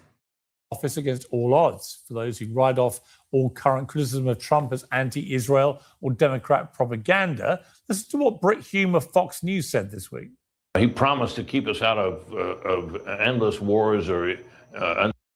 See, this is what is concerning to me, is these are what the normies are eating up. Piers is delivering false information. Brit Hume, which again, congratulations on being alive, Brit Hume, because every time I see you, I'm like, whoa, he's still alive. But this is they're putting this information out there to the normies, and it's going to poison their minds. Satisfactory wars. And now he's in one, and it's not at all clear how it's going to end. He's not in right now, if Trump just stopped doing what the military airstrikes, we'd stop. It'd be over. But there's clearly a long-term vision involved, but you guys are being very disingenuous with the way that you are treating this, which, again, that is an interesting discussion to be had as to how the perception is. Well, he did promise to keep us out of endless wars. He is now in one. And 10 years on from the week MAGA began, many now argue that Trump's entire legacy and the future of the movement built in his image has been destroyed by the Iran war. Are they right? Joining us now is a superb. Okay, so this narrative that Trump's whole entire legacy is in trouble. I just have to push back on that. I mean, look at this right here. Okay, how many times have we heard this in the past decade? Matter of fact, here we go. There's still a sense, even if Democrats take the House from Trump, that they really can't touch him. And like you said, his family's made a lot of money. He's wealthier than he's ever been. He has immunity conferred by the Supreme Court. And there's no prospect, even if he does get impeached, there's no prospect of a conviction. So he still has a very free hand. And I think Donald Trump's obituary has been written so many times, his political obituary, by so many people. And by this point, if you don't have some humility around that, I think, you're sort of operating in a fairly delusional way. This is someone who has incredible survival capacities, who's able to regenerate himself, and he's still got 2.5 years left as the most powerful man on the planet, with no intention of receding at all. We just keep seeing it. You guys keep doubting Trump, and he keeps winning. Trio. Andrew Wilson, host of The Crucible, Dave Smith, host of Part of the Problem, and Joanne Carducci, a.k.a. JoJo from Jerks, when she's not abusing me on X, as you have been recently, haven't you? Me, never. We'll come to that. Dave Smith, Donald Trump is an extraordinary political figure, whatever way you look at it. This guy came out of nowhere in politics. He was a television and real estate guy who beat the most qualified candidate in history in Hillary Clinton in 2016. He then lost in 2020, went off, everyone assumed, to wilderness and ignominy, and then pulled off the greatest comeback in American political history and became president all over again. And now is just as divisive and controversial and polarizing as he was first time around. But there's no disputing the fact that this guy has won 2 terms with 4 off in the middle for bad behavior. Yeah. Well, man, I agree with everything you said there. And there's so much that's important. All right, hold on. I just want to address something really quickly, okay? I've said this many, many times. I'm not wearing makeup and I don't have a beauty filter on, okay? I don't know why you're accusing me of this. I'm not. No beauty filter. Oh, you're talking about JoJo. Okay, sorry. Sorry about that. Okay, let's continue. And this is just so not the most important thing, but I knew that you were talking about JoJo. Did you just say Hillary Clinton was the most qualified person to ever run for president? That was, if you remember, if you remember, yes. Her great claim was that she was the most qualified candidate in history, and that Trump was the least qualified. I mean, Eisenhower won World War II, but I guess she was married to the president. So yeah, that's okay. Anyway, I'm sorry. That's just such a ridiculous claim. I forgot that she used to make that. You're right. It wasn't me. Trust me. Trump's been the biggest political phenomenon in modern American history. However you feel about him, I mean, it's for a decade, he's ruled the minds of more American people than any political figure imaginable. As you said, greatest political comeback in history. And of course, what Donald Trump really represented, the whole movement, I think from the very beginning, was a frustration with the American people against the establishment, the drain the swamp, lock her up, the whole message of the idea that... By the way, I've made it very clear how much I can't stand Dave Smith. I think Dave Smith is somebody that he allows other people to dictate his opinion, which is why he was anti-Trump, claimed that Trump should have been arrested as a war criminal. Then, before the 2024 election, suddenly went, I'm voting for Trump. And you're like, you called him a war criminal. You said he should be arrested as a war criminal. But because Joe Rogan and Elon Musk jumped on the bandwagon, Dave Smith jumped on the bandwagon and then voted for Trump because all of his cool friends were hanging out with Trump for a little while. And then as soon as those friends kind of moved away from Trump, suddenly Dave Smith was like, Trump's the worst. DC has been run by reckless, corrupt, idiotic leaders who have taken the United States of America and left it bankrupt and weakened and all of this. I think in terms of what his legacy ends up being, it's tough to say that at this point. Yeah. I do think for sure that, yeah, when you launch a war of choice, man, you put all your chips in as far as legacy goes as a commander in chief. And so he will be judged off the results of this war. So again, so here's Dave Smith being very disingenuous about what this is. And to be fair, like even me, I mean, a lot of us have called it a war because that's just kind of that's the easy terminology to use with it. But when you're actually talking about the political impact of President Trump's, legacy and his current standing, I think it's important to give the proper context as to what this is. These are military strikes, military operations, a lot of airstrikes, and a lot of negotiations that Iran is not actually holding their end up on. But in no way, shape, or form is this a true war like they're trying to build this out to be. And as you know, as I've made the case many times on the show, my prediction of that is that it's going to be a disaster. I think he's destroyed his coalition and set back the party quite a bit.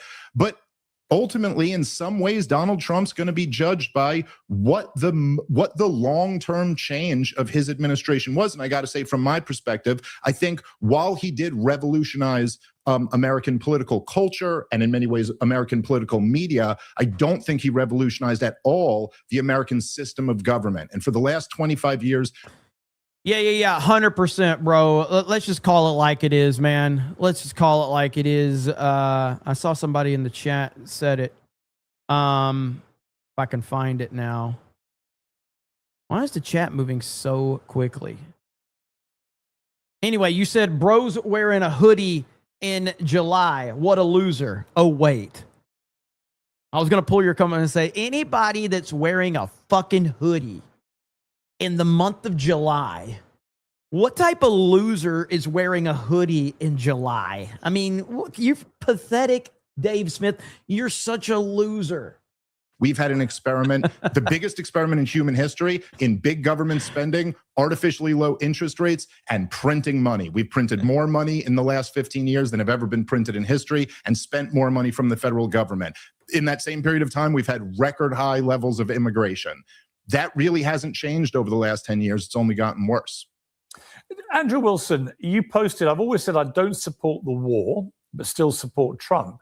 Now, of course, Trump refuses to call it a war because if it was a war, he'd have to get congressional approval for it. And American presidents don't tend to do that. So you haven't officially had a war since World War II, I think. But notwithstanding that, how big a threat to Trump's overall legacy could this Iran war end up being? Oh, it could ruin him. I mean, what Smith says is essentially correct. So I don't watch a lot of Andrew Wilson, but everything I've seen from Andrew Wilson, I generally like, and I know a lot of you in the chat likes him as well. I'm not sure how much I agree with it can ruin him. This is Donald Trump we're talking about. And the rules that apply to every other politician don't apply to him. I don't know why we haven't figured that shit out yet. It's just anything that would have destroyed any other politician, it doesn't really affect Trump. The idea that now he's being compared with Jimmy Carter when he had been ripping Carter to pieces, especially in his first term, I think bodes very, very poorly for him. I do agree that But one of the reasons I wanted to play this was there is a discussion out there that people are having about this, whether you agree with it or not. We have to understand that these things are being discussed and people are having the conversations. I wanted to respond to it. Divided his base substantially, and it's weakened him as a president, this particular conflict. I don't think that it was ultimately a good idea, and he should move back to domestic issues if he does. Tony says, Jeremy, you said it yourself. If we're dealing with this in a couple of months from now, it will be bad. We are almost 5 months in. Tony, you said you would send me a $50 super chat if I brought up the military merger. I brought it up to start. You didn't provide a 50. Therefore, go fuck yourself. Doesn't want this to completely corrupt his entire political ideology and the America First messaging. you know, Jojo, welcome back to Uncensored. We'll come to your thoughts on me a little later, but your thoughts on Trump. You know, the problem for me looking at all this is that the Democrats have spent 10 years, as Dave said, you know, he's been this huge figure for 10 years. And they've spent 10 years screaming about how awful he is. He's a Nazi, he's Hitler, he's a fascist, he's this, he's that. And yet, after 4 years without Trump, the American people, in bigger numbers, voted for him to come back. And that's not just a positive for Trump and his powers of recovery and amazing comeback and so on. It's a damning repudiation of the other side, your side, right? Who just allowed this to happen, in my estimation. And when I look at the political arena now on the left, I'm like, well, where is the person that's actually going to see off Trump or Trumpism? I don't see that person yet. I don't see the new Clinton, Bill Clinton, the new Obama, the new Democrat liberal rock star who's going to come along and go, you know what? Forget talking about this guy. I'm the future. Vote. Well, there is nobody on the Democratic side, which is a huge, but there's not, they are broken. The Democrats are broken, and they don't have anybody that stands out. They have a lot of people that have personalities, but they don't have this transcendent personality to them. Whereas the Trump administration has a lot of rock stars on their side, a lot. For me, this is part of the problem for the left. I don't disagree with you in terms of what happened in 2024. But I will say that we do have quite a deep bench when it comes to potential candidates for 2028. John Ossoff is just one. We have, and another thing too is I saw a video earlier because what's his name? Sean Ryan was on Tucker Carlson's show, and I think people need to start understanding something. Man, these people that have turned on Trump, these podcasters and talking heads, they are 100% positioning themselves to be latched on to the next thing. They are fucking dirty. And I'm gonna show you a clip here in just a minute. Chris Murphy is another. I mean, the list is really long in terms of how many people I think will be standing up and meeting this moment. Bro, can we get F's in the chat for them filters? Because them filters is working overtime right now. F's in the chat for the filters, man. These filters are working overtime. Woo! I think the Democrats have a real challenge of threading the needle in opposing Trump, standing up to Trump, criticizing Trump, and showing the American people that they actually have something to offer as well. I think that's one of the big mistakes that we made in 2024. But I also think we were not necessarily that adept at messaging how things were going versus how Republicans were saying they were going. And right now, in terms of Trump's legacy, I think it's incumbent upon us to tie him, to tether him and Republicans to what is happening right now, to the fact that he alone is responsible, or at least during his 2 terms collectively up until this point, for 28% of the entire... Bro, her entire career is tied to hating Trump. That's her entire existence. Current U.S. national debt, $39.6 trillion under Donald Trump's first term and this 2 years. So I think it's important that we talk about that. I think it's important that we talk about what is happening in this war that he says that is not a war, that he sold as a quick, decisive operation that we are 5 months, at least $38 billion into, 18 service members deceased, 400 plus wounded, no exit strategy. We haven't accomplished, not only haven't we accomplished any of the objectives that he set out, but we've actually given Iran essentially control over the Strait of Hormuz. Gas is $4 a gallon again. I think the Democrats need to manage to thread the needle where they talk about what he has done and is doing to our country. Okay, the only thing I can think when hearing her talk, there's only one thing that comes to mind, and I think that this is going to be what the chat thinks too. Okay, shut the fuck up. That's the only thing I can think, because my God, country, his legacy. Of this war, it was a. That's what's missing. Okay, I mean, Dave Smith, I felt from day one of this war it was a massive miscalculation, and that, and at best a terrible misjudgment based on, I think, the persuasive powers of Benjamin Netanyahu and the head of Mossad to buy into a. This idea that Netanyahu has complete and total control over Donald Trump is the most nonsensical shit I have ever heard. But that is where that's the narrative. Sequence of events which just hasn't materialized. And that if Trump had his time again, as we can see from the current distancing with Netanyahu, that he probably wouldn't have gone into it. It's interesting. I mean, Jojo said about the war, they've lost everything militarily and they're able to kill our heroes because this fucking sociopath, Trump, doesn't have a goddamn care in the world about how many of our troops die in his illegal for personal profit bullshit war. Now, I would say that is a mischaracterization. Correct me if you think I'm wrong. Whenever I've talked to Trump, publicly or privately, he's always wanted to avoid death in combat. And he has been very perturbed by the enormous number of deaths, for example, in the Ukraine war, right? And he talks about it a lot privately, right? How many young men are getting killed on a daily basis on the front line there. I don't think he doesn't care about the lives of American forces. Bro, of course he cares. He's been the most powerful man in the world for over a decade.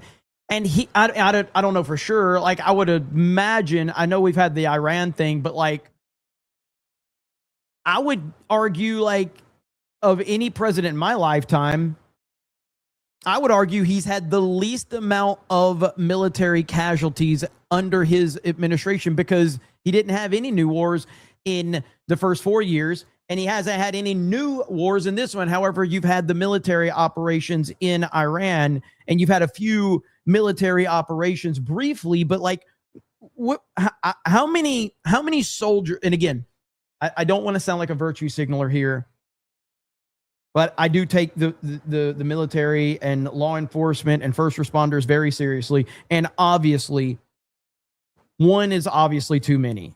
Okay. So no one is minimizing the loss of life here. I have nothing but respect for military first responders. I thank them every day for what they do, and I'm always grateful.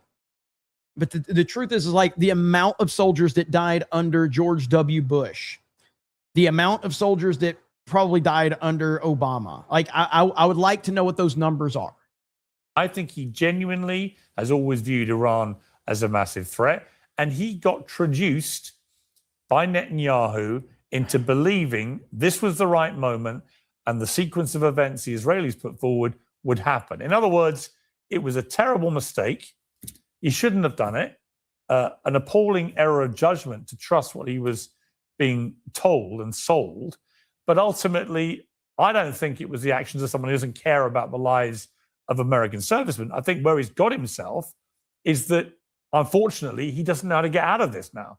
And so more and more servicemen are getting pulled in and getting killed. And I don't know if he knows an exit. What do you mean he doesn't know how to get out of this? Like, I guess I need to understand what that means. What do you mean he doesn't know how to get out of it? Of course he does. Route for this. Yeah. Well, I don't know if you're asking to speculate what's in his heart or how much he cares about every one of these 19-year-olds who he's gotten killed. I don't know. It is true that he certainly tried to resist conflicts, including this conflict in his first term. And the exact same factions were trying to pull him into this war and trying to pressure him into it in his first term. And he resisted. If you remember, after the Iranians shot down the drone, after the Soleimani strike, there were So hang on. So I'm supposed to believe that Trump in his first term, where he was less powerful and less knowledgeable about politics, resisted Netanyahu trying to pull him into a war. Okay. So let's go with the narrative here. The Jews control everything. Israel controls America. Israel controls our elections. Israel controls all. Okay. So Israel controls everything, but they couldn't They couldn't convince Trump to go and do this in the first term, even though they tried. So then Israel stole the election from Trump to prove to Trump, you mess with us, and we'll take your election from you, and we'll put someone else in power. And then Israel arrested him 4 or 5 times. And then Israel shot at him and showed him, Trump, we're going to give you the office back, but you need to know who you're messing with. And now that he's back in office and he's more powerful than he's ever been, and he's more influential than he's ever been, and he has nothing to lose going into 2028, now he's going to be like, yeah, I'm going to get fooled by Netanyahu. What? What are we fucking talking about anymore? Lots of pressures to get into it, and he resisted those. And he resisted even in the 12-day war. Took the first off ramp that he got. Now, I understand what you're saying, Pierce, here, and me and you read the same news, but there is like this big question mark in the narrative here, which is that how exactly was Donald Trump persuaded when obviously he should have known, as everyone in this town would know, that Netanyahu is just trying to get you into this thing because what he wants is a regime change or a regime collapse, and that he's going to say whatever he can to try to lure you into this thing. And then, of course, Pierce, if we're to trust the New York Times reporting, that nobody in Trump's own government went along with this and backed it up. And nobody in his intelligence, of course, nobody was saying it's a slam dunk that you can get a regime change through the air with no ground forces. I'm not sure that's ever been done in military history. And so, yeah, it's kind of a crazy idea that he got tricked into this by the Israelis. I suppose that's possible after Venezuela. He believed. The bottom line here, Pierce, is this.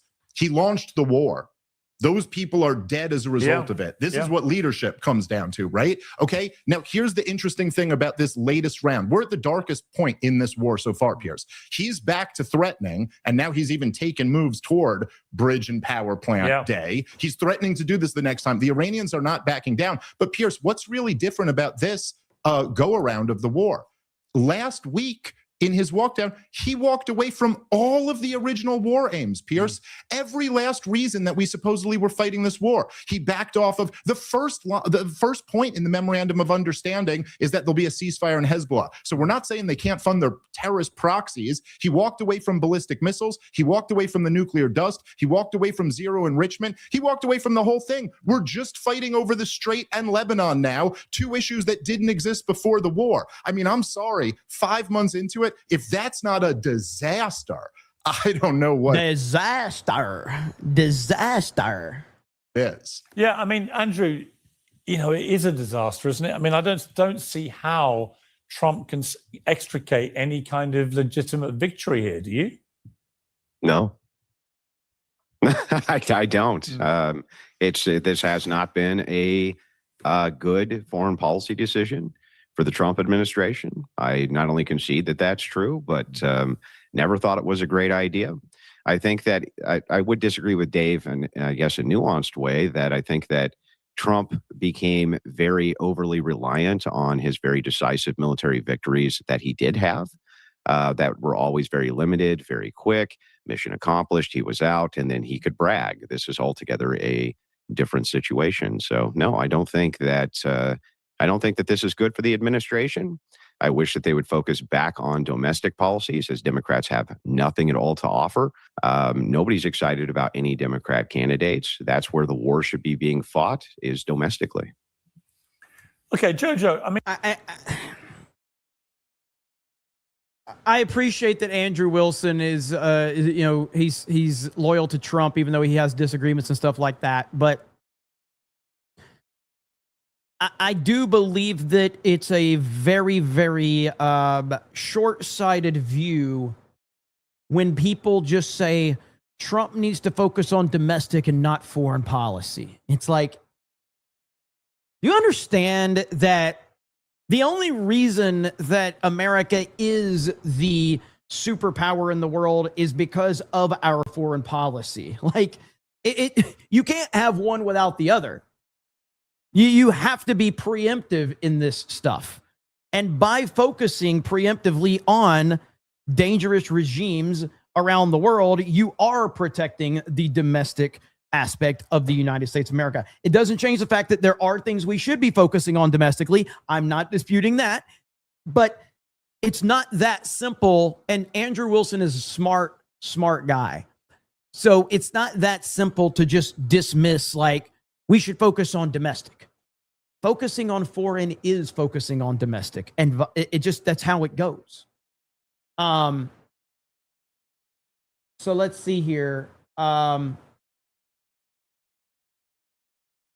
looking up some numbers right quick. I mean, look, let's see.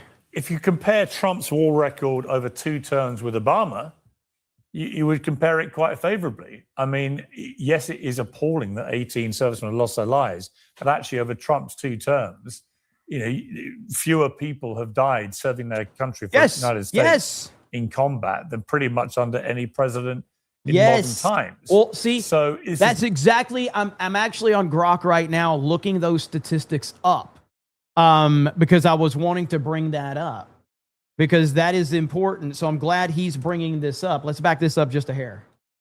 Not bad, appalling that you would compare it quite favorably. I mean, yes, it is appalling that 18 servicemen lost their lives, but actually over Trump's 2 terms, fewer people have died serving their country for the United States in combat than pretty much under any president in modern times. Thank you. This is not but we're not going to bring that up. We're not going to bring that up. No, because you're here to virtue signal off of the death of a United States soldier, which is one of the most disgusting things you can fucking do. Their death is not there for you to have a fucking point in a fucking internet debate. They died heroes. They died for this country, and they died for you to be able to sit there and spew your bullshit that you spew every fucking day, Dave Smith. That's why they died. They're not there for your fucking narrative, and it pisses me off when people do this shit. It's absolutely insane. Natural warmonger. Why would you think he doesn't care about troops dying? I mean, I know for a fact he calls the families of everyone who dies.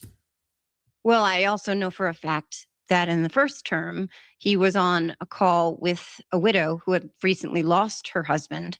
And the words that she said he used were that her husband had known what he signed up for. So, how do you know that as a fact, first of all? Secondly, what's the context to that? Oh my God, man. I also know that he skipped 5 dignified transfers over the course of his 2 terms. 4 troops who died in Lithuania. He was at an event, I believe, for Live Golf at Mar-a-Lago instead. And he skipped the dignified transfer from one soldier who was killed in relationship to this illegal war in Iran. I don't have any metric to point to that tells me that Donald Trump cares about any loss of life. I mean, we could talk about COVID and the fact that while 1,000 Americans were dying a day, he said to Jonathan Swan that it is what it is. But the fact that he continues to talk about how many troops we've lost in other wars. I mean, if the Vietnam War is the hill you're going to die on, to use to justify 18 American service members dying in a war you launched that you said we won on day one, 5 months and $38 billion ago, he doesn't say anything with true empathy or sympathy. He treats these deaths like they are just props and statistics and numbers on a page. He said today on the tarmac before he went to this dignified transfer that this is painful. This one,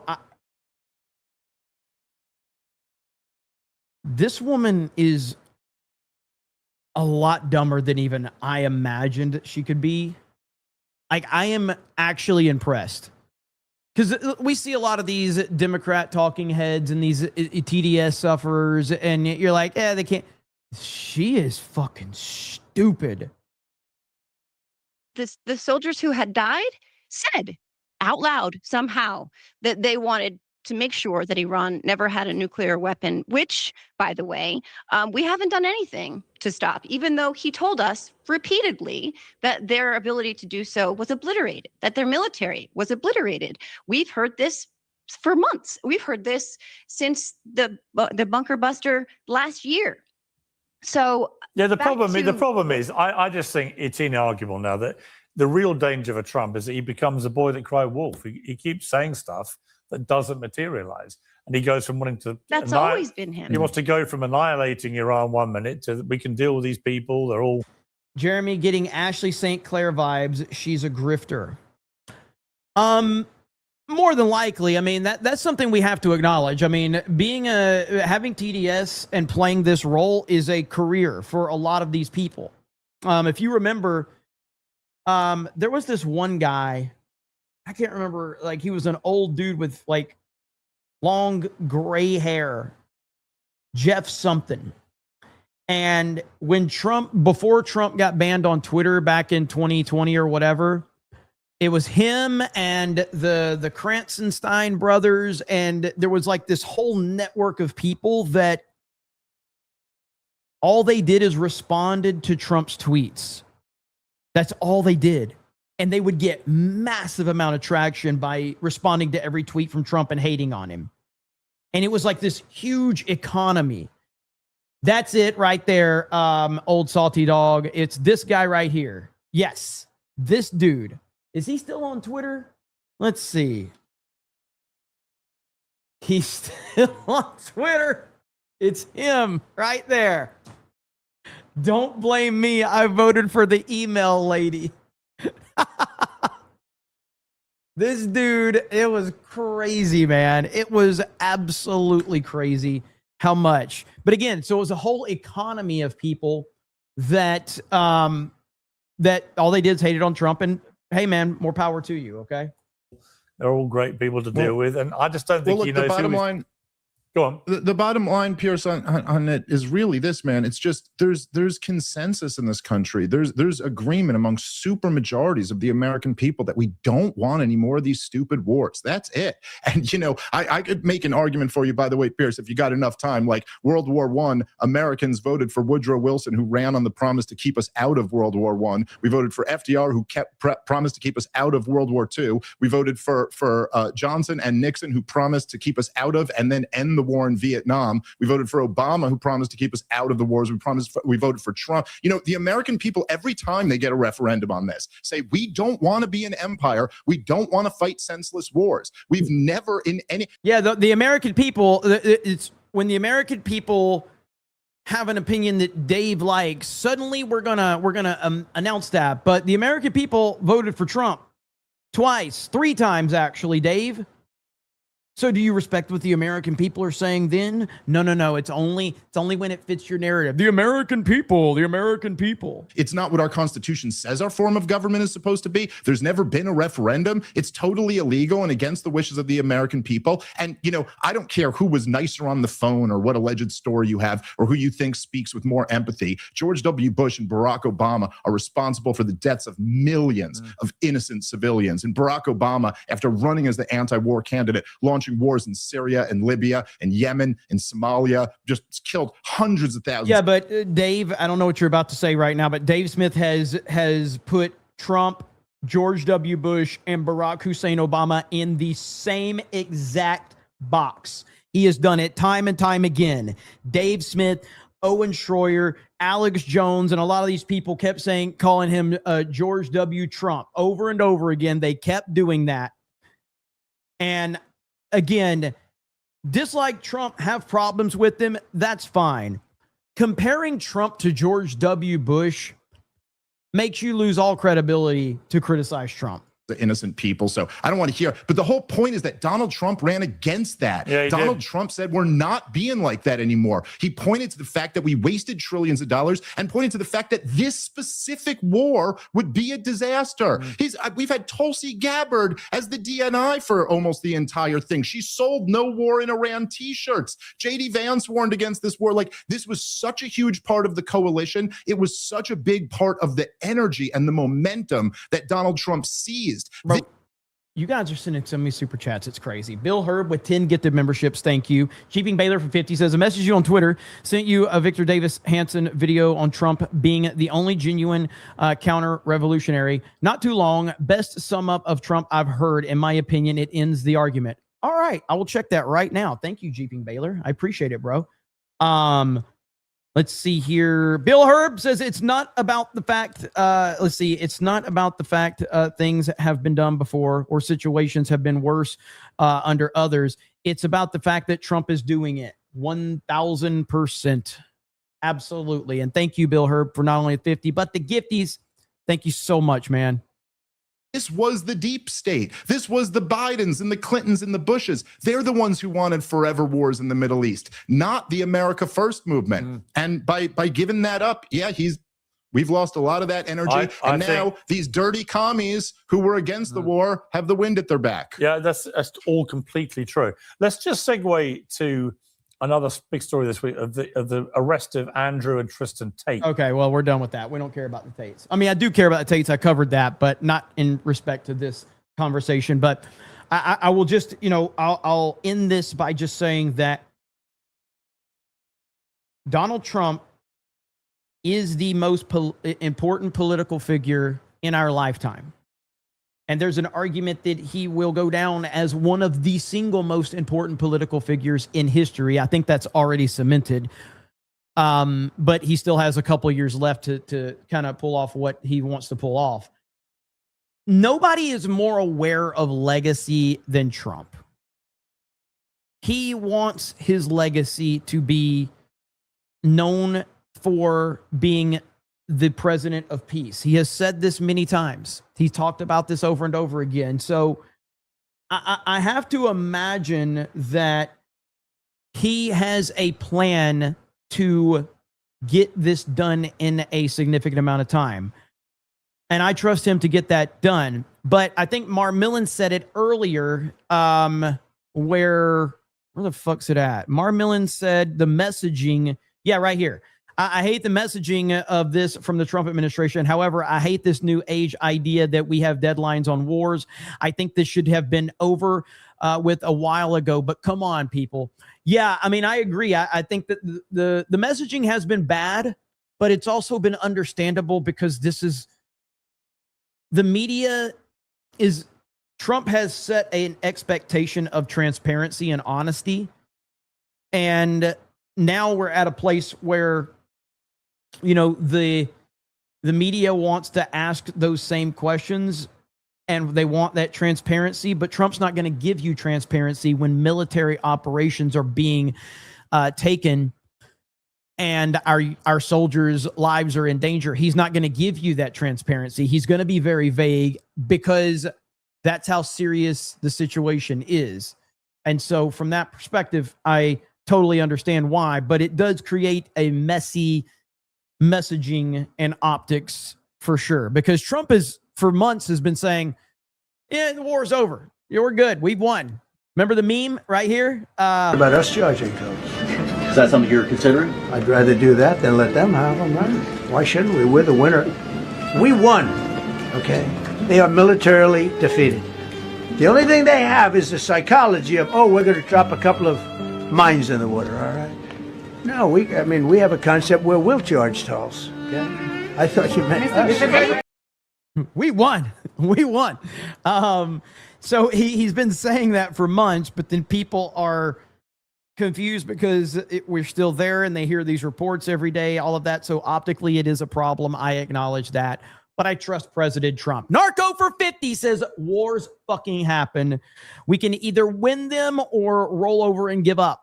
These beggars don't fucking get America and what is happening. We only have our freedom because we are willing to fight to keep it. And the truth is, though, like people like Dave Smith, they will never acknowledge that. Like the problem is, and it's so disgusting to me, it's what you just said right there. We only have our freedom because we're willing to fight to keep it.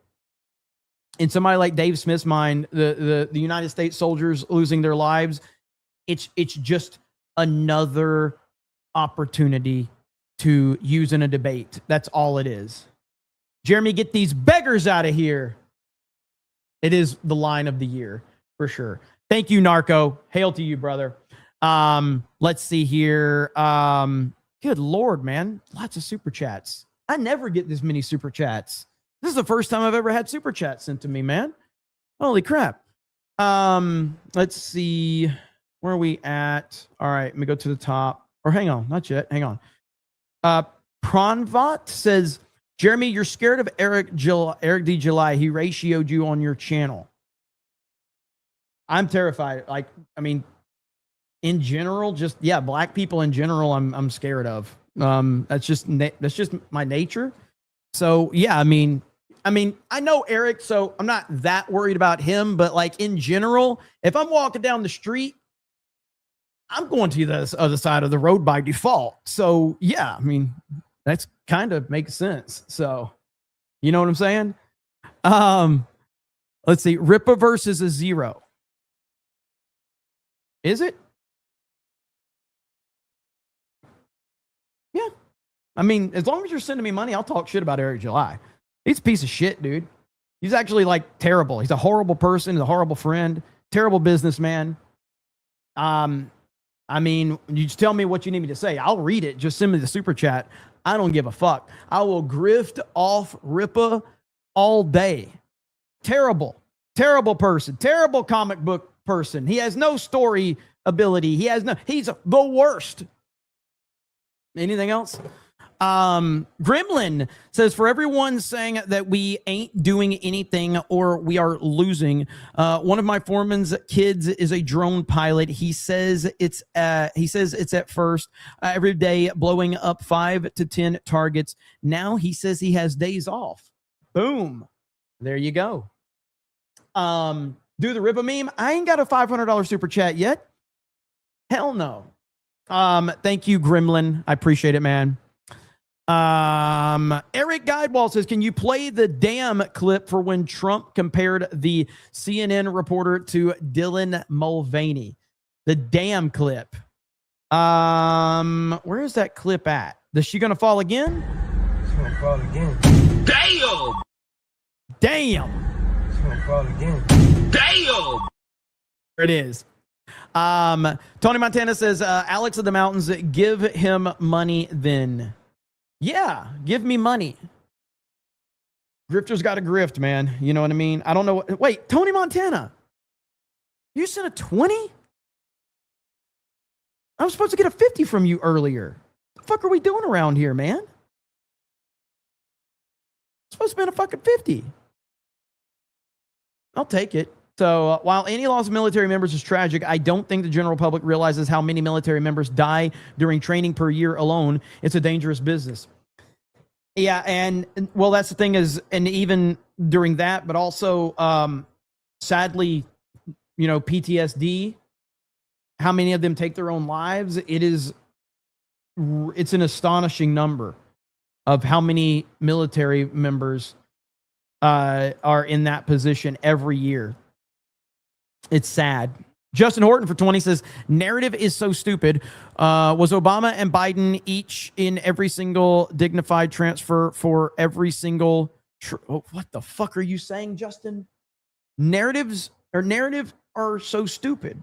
Was Obama and Biden each in every single dignified transfer for every single true who died under their watch? Even if you want to single one, they will just find some other talking point. I love you, Justin, but that was a lot, bro. There's only one way to respond to that. There's only one way. What?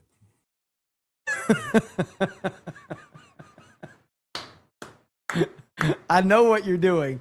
So the other day I was texting one of my friends and I was using voice text, and I sent this voice text and I looked at what I said and I'm like, there is no possible way he's going to understand what the fuck I'm talking about. I was like, bro, I'm so sorry. See, there it is. He just said it. He just said it. Sorry, I was using voice detection to prove it. You know what? We're going to read it one more time just to see if we can figure this shit out. Narrative are so stupid. Was Obama and Biden each in every single dignified transfer for every single true who died under their watch? Even if you want to every single one, they will just find some other talking point.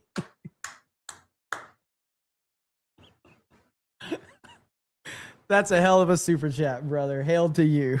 Thank you, man. Good Lord, that was funny. Narco says Iran has fired hundreds of ballistic missiles and thousands of one-way attack drones at our bases. 14 people have unfortunately died.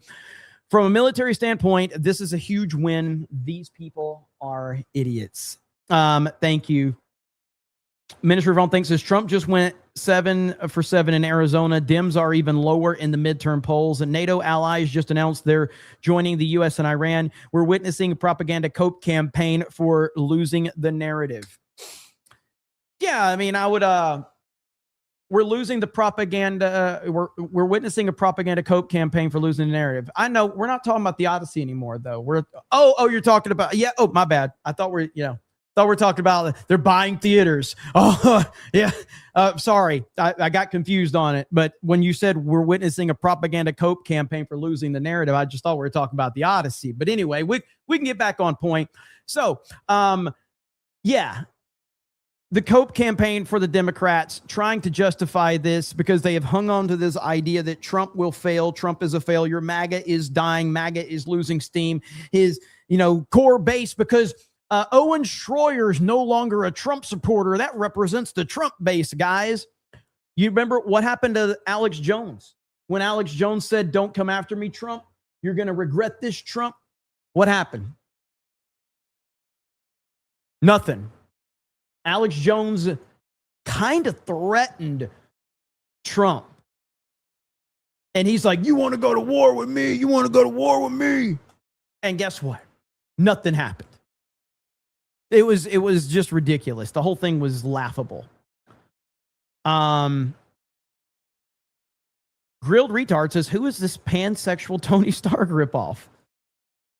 Heavy D says, "Eric looks like a Guido homosexual car salesman." Little Jim Sailor says, "Simpy tax." Dan Campbell says, 1 gym, 2 tan, 3 laundry GTL. George says, "Trump should sue soy boy Alan Richardson for bankrupt." Oh, I got to show you that. Okay, so Alan Richardson, who is the star of Reacher. I'm glad you brought this up, George. I actually meant to bring this up earlier. I tried to watch Reacher. I only watched like the first episode. I didn't really care for it. It's whatever to me, but I know a lot of people do like it. And I don't really care what somebody's politics are. People can, whatever. I'm under the impression all of these people, hate me. So whatever. As a matter of fact, before we talk about Richardson, to prove the point, because I know a lot of people are going to be like, "Oh, I can't believe people watch Reacher when he hates Trump." It's like, whatever. Who fucking cares? All these Hollywood people are nut jobs. In fact, Christopher Nolan, in his Time magazine interview, said something so stupid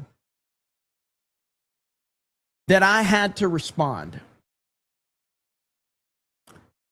So Christopher Nolan basically said some bullshit about misogyny or some dumb shit in his Time magazine interview, okay? So I had to respond. So for some of the old school fans of CobraCast, serious times call for serious responses. So ladies and gentlemen, I decided there's only one way to respond to Nolan's retardation.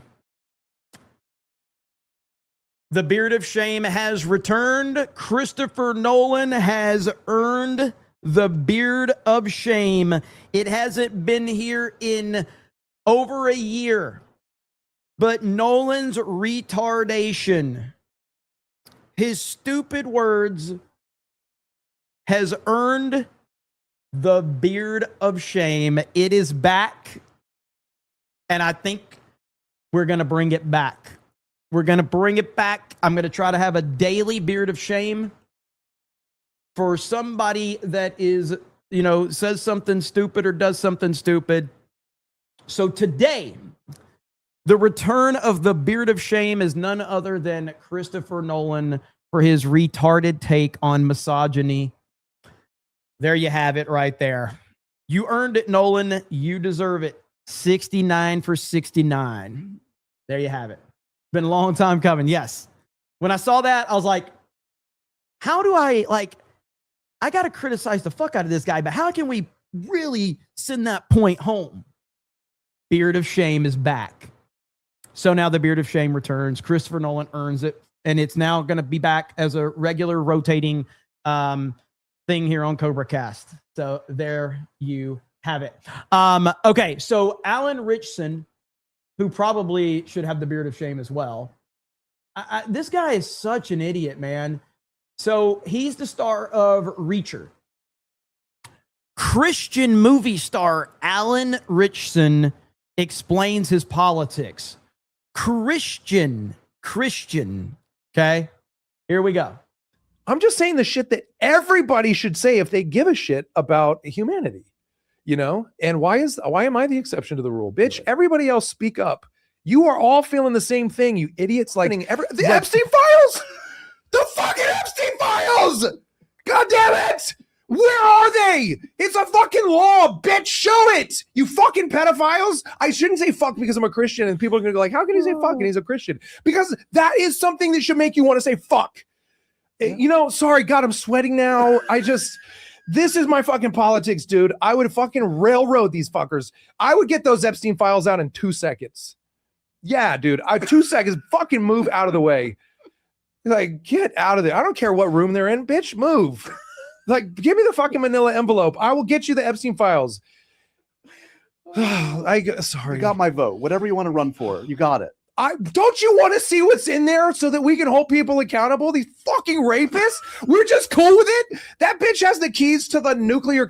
He's like all up into 13-year-olds. Dude, what? Go to jail. Go to jail. All right, what are we talking about? I'm about to say something I never thought I would say ever.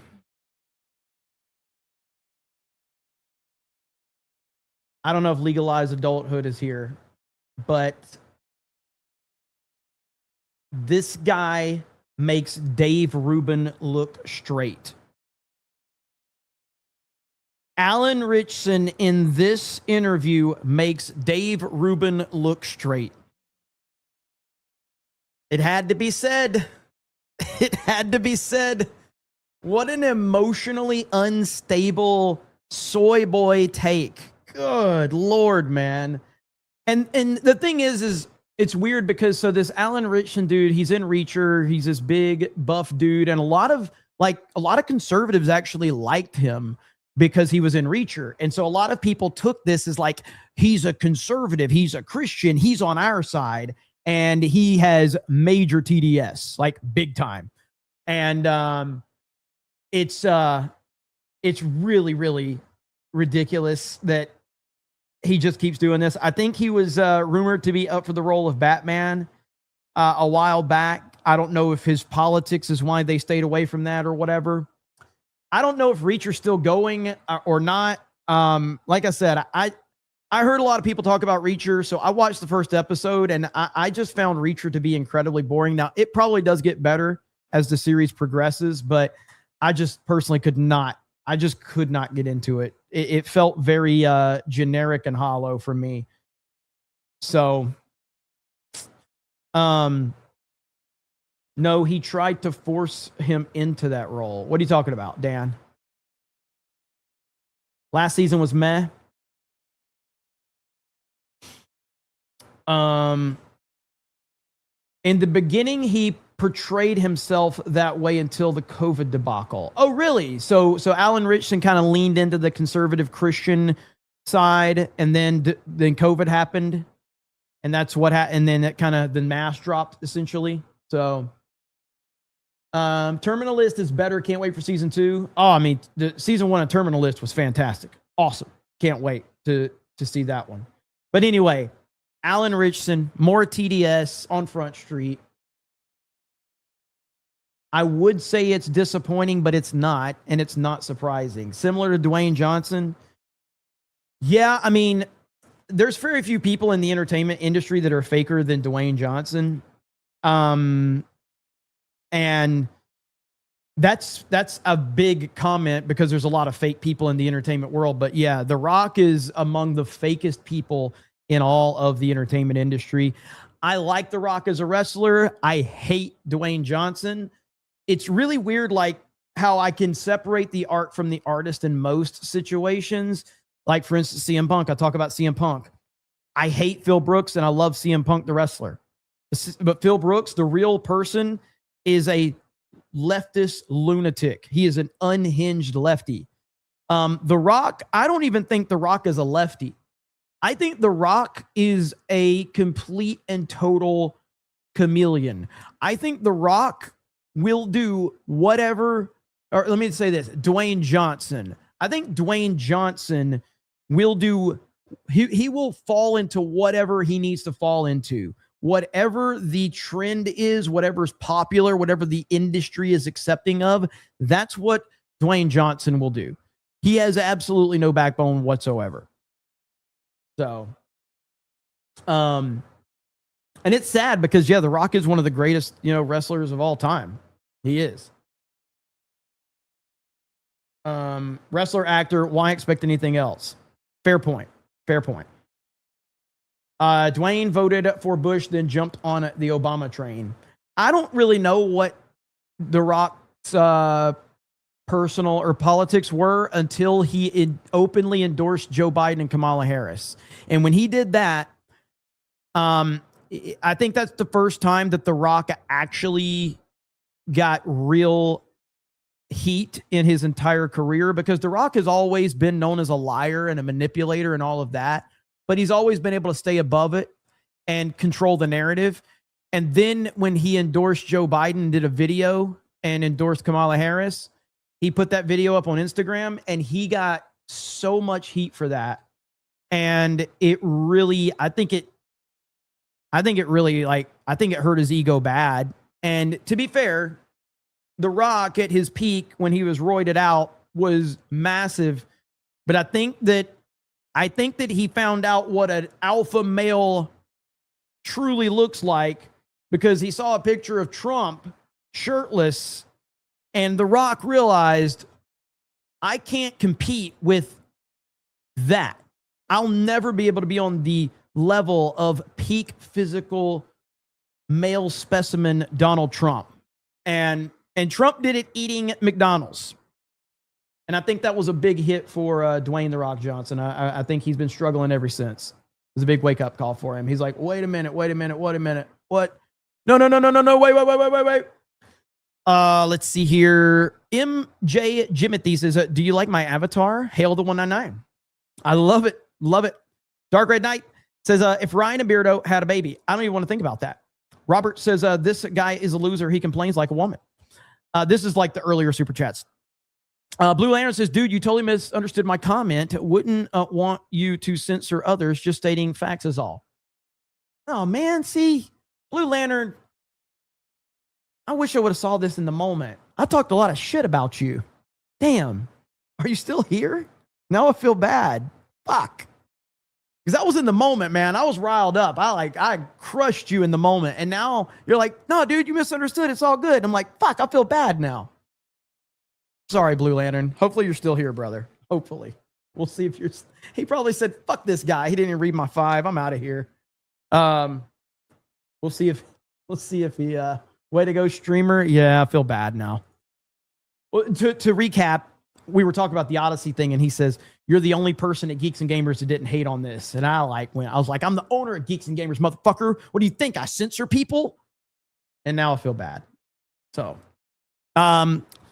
Super Friendeman says, you're turning into Angry Joe with all this coke. Yeah, Joe. Well, Joe is responding to Gary and Drinker right now. And Joe is being disingenuous as hell because he knows, again, the truth.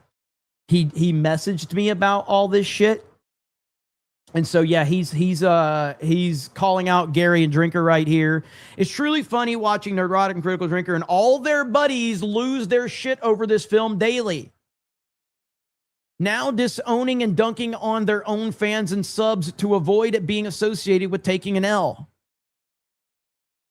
Angry Joe knows for a fact that I have had disagreements with Gary and Drinker on this movie, and he doesn't want to bring that up because this is all about building a false narrative. That's what they do. And Joe knows this. Joe messaged me the other day. He's like, hey, man. I was like, fuck. Really, Joe? Like, don't even try to commit me all friendly and shit now, man. Zinni Business says, honest question. What about the fake Rotten Tomatoes score and sold out empty theaters? I have no interest in the poem or the movie. Well, I mean, it's the Rotten Tomatoes thing has been something we've talked about since like 2020, 2019. That's not any breaking news. Everybody knows that Rotten Tomatoes has completely manipulated their site. It's not isolated to the Odyssey. It's every movie is manipulated now because Fandango bought Rotten Tomatoes out. So now Rotten Tomatoes, you have to actually watch the movie through Fandango before you can review it. This isn't anything new. And so that's just a major cope. The other one is people are running with the narrative that theaters are being bought up by the studio, which again is another ridiculous cope. So yeah, it's just stupid. Jeremy, I'm right. I'm always right. F you. Fuck yeah. I mean, that's what I said. I said what I said. Blue Lantern says, I was glad that you weren't against the others. Damn it, Blue Lantern was being so nice. I was so mean to him. Damn it. I feel terrible now. Blue Lantern, you still here? Where you at? Come on. I feel terrible. You know, Jeremy loves hearing himself. Narcissist. Yeah, I do. SBZ, Nolan is a dangerous man. He can cook something good, spit on it, and people will still eat it happily and say it's delicious. I really like the movie, and a lot of people are. Old Salty Dog says, quick, someone order Jeremy some Culver's pork chop sandwiches. He's spinning out. Data Crash Motto says he presents as deeper in the closet than my childhood kids. Mr. Bentham says he has receipts. Jeremy, checkmate. This is the Eric Weber part. Blue Lantern, I'm sorry. I feel bad now. Mod Eric says, you know that I know that you know that I know you know I know you know. The ace does not need an audience, you know. That was good. I was wondering where the fuck that was going. Gandalf's Funny Ball Rock for 50 says, have to admit, I thought you were coping with the Nolan Odyssey stuff. Thought it wouldn't pass 800 million, but you were right. I thought the normies might be waking up, but it seems they aren't. 2026, no different than 2020. Much work still to do. I mean, I disagree with some of that, but like at the end of the day, I think that as I have said about this movie, it truly does have something for everyone. Whether people want to find anti-messaging in it or pro-messaging, I think that there's their perspective that everybody has is not necessarily wrong. Again, somebody like Jonathan Paju, who was the first that I saw, who said that he thinks that it's a trick from Nolan with a Trojan horse of wokeness to tell traditional storytelling. He's got some very, very convincing arguments that I don't fully agree with, but I understand where he's coming from. Roger, is it named Maxon, I think?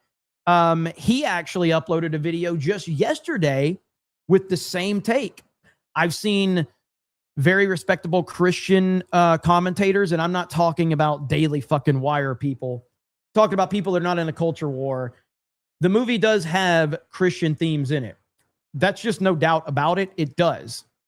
But it also has feminist memes, meaning in it. Memes. I can't even say feminism without calling it a fucking meme. It has feminist messaging in it for sure. It does. It just really just like it's speaking to a lot of different people in a lot of different ways. And the proof is in the pudding. but it is a Christian allegory. Absolutely. I do not under any circumstances believe that it is a secretly based movie. Maybe accidentally, but it's certainly not secret, because Christopher Nolan, if I don't know his politics, but if you were to ask me, like, what do you think his politics are? I would just say, use common sense. What industry is Nolan in? What industry is Nolan at the top of? And you should get your answer. He's clearly a lefty. I mean, is he a far lefty? I don't know, but he's clearly a lefty. I mean, common sense would tell you that. You don't get to be the king of this industry and not be a lefty. Bill Herb says, The Odyssey is another Last Jedi situation, but instead of the Access Media calling us racist, it's Jeremy. I can't believe how far you have fallen. Jeremy, my 5-year-old niece said, freedom, you call me racist. Shameful. Oh, man. Yes, thank you, Bill Herb.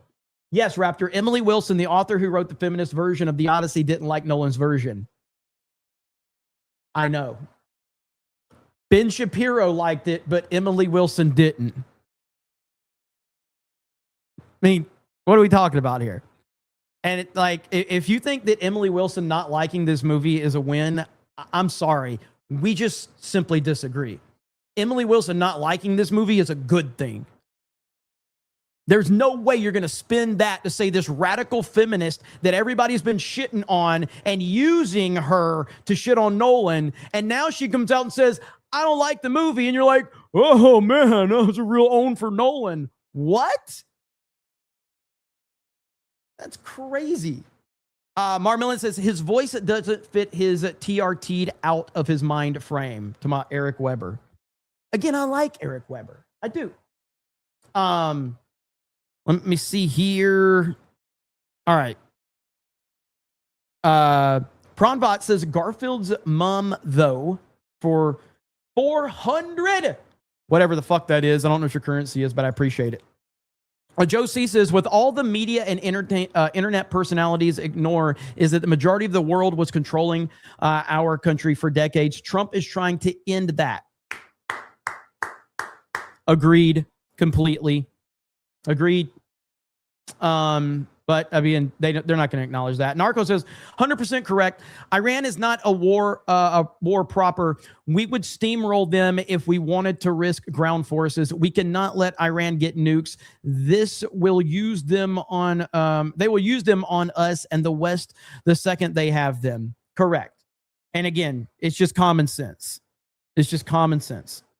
If we were in a real war with Iran, it would be over quicker than my... If we were in a war with Iran, all right, I would last longer with Sydney Sweeney, and I wouldn't last very long, okay? So if we were in a real war with Iran, I would last longer with Sydney Sweeney. So 20 seconds, maybe, we would obliterate them in the snap of a fucking Thanos finger. It would be over, okay? Marmillan says, love Andrew. Why is he streaming with 3 women? No, the stream is not ending. I got to make up for lost time. I didn't go live yesterday. Everybody yelled at me. I got a bunch of hate.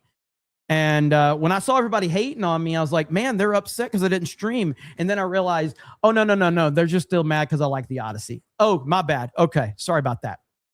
Dan Campbell says, I'm telling you, Jer, I'm going to be that monkey establishing the dominance when this fails to hit 900 million. Dan, I know you're trolling at this point. There's no planet where this movie doesn't hit 1 billion. It's going to happen. And I want all the super chats when it does, okay? Of everybody saying, Jer L. Cobra, you were right. You were right, Jer L. Cobra. Let's see.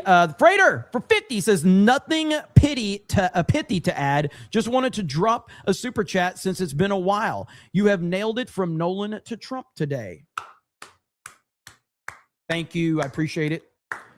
It is. Listen, man, it's never fun when your entire audience is just like telling you you're fucking retarded and you're wrong when you're clearly right. But that's the gig. It's just part of it. And to be clear, when I say I'm right, I'm not saying I'm right that everybody loves the movie and that you have to love it. I'm just saying that it's successful. There's an objective truth to if a movie is going to be a massive success or not. And I predicted it would be a massive success. I am right about that. I am also right by saying that the masses would eat it up. My individual opinion is no more valid than your individual opinion or anyone else's. But what I have noticed is that even like on Friday Night Tights, when I appeared there last, I sat on that panel with a bunch of people that disagreed with me big time. And I acknowledged everybody's concerns and criticisms. And I said, I don't think any of you are wrong for having the feelings that you have on this movie. And I think some of your criticisms are extremely valid. However, I disagree. I was as calm as I've ever been in a fucking argument because I knew the environment I was walking into. And because I was calm and respectful of everybody's opinion, I got annihilated. And that showed me right there, there's no point in being serious about this fucking movie because nobody else is being serious. Not one person is actually being serious about the conversation surrounding this movie.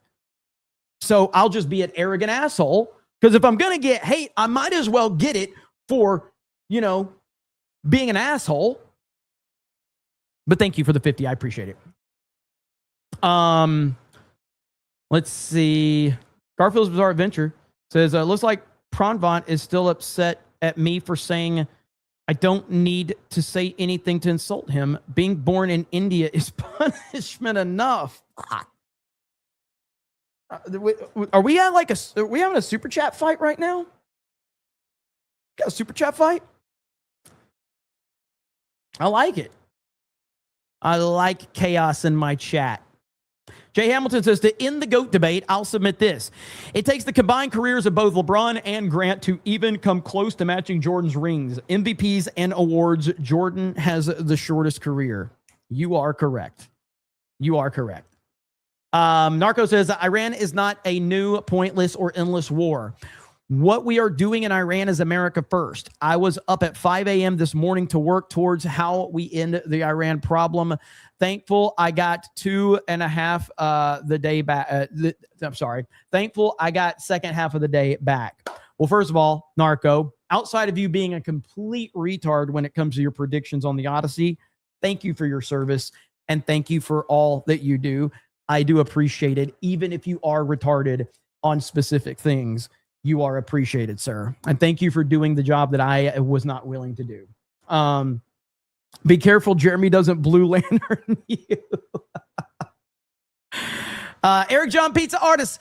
Imagine basic cable still exists. The Odyssey is playing on TNT at 4, but Executive Decision is playing on TBS at 4:05. Which are you watching? Rewatching? Ooh. I'm going to go with the Odyssey. Let's see here. East Coast Hosted Boy says, I feel bad for saying this about Ryan, but this guy looks like a gay nightclub Ryan.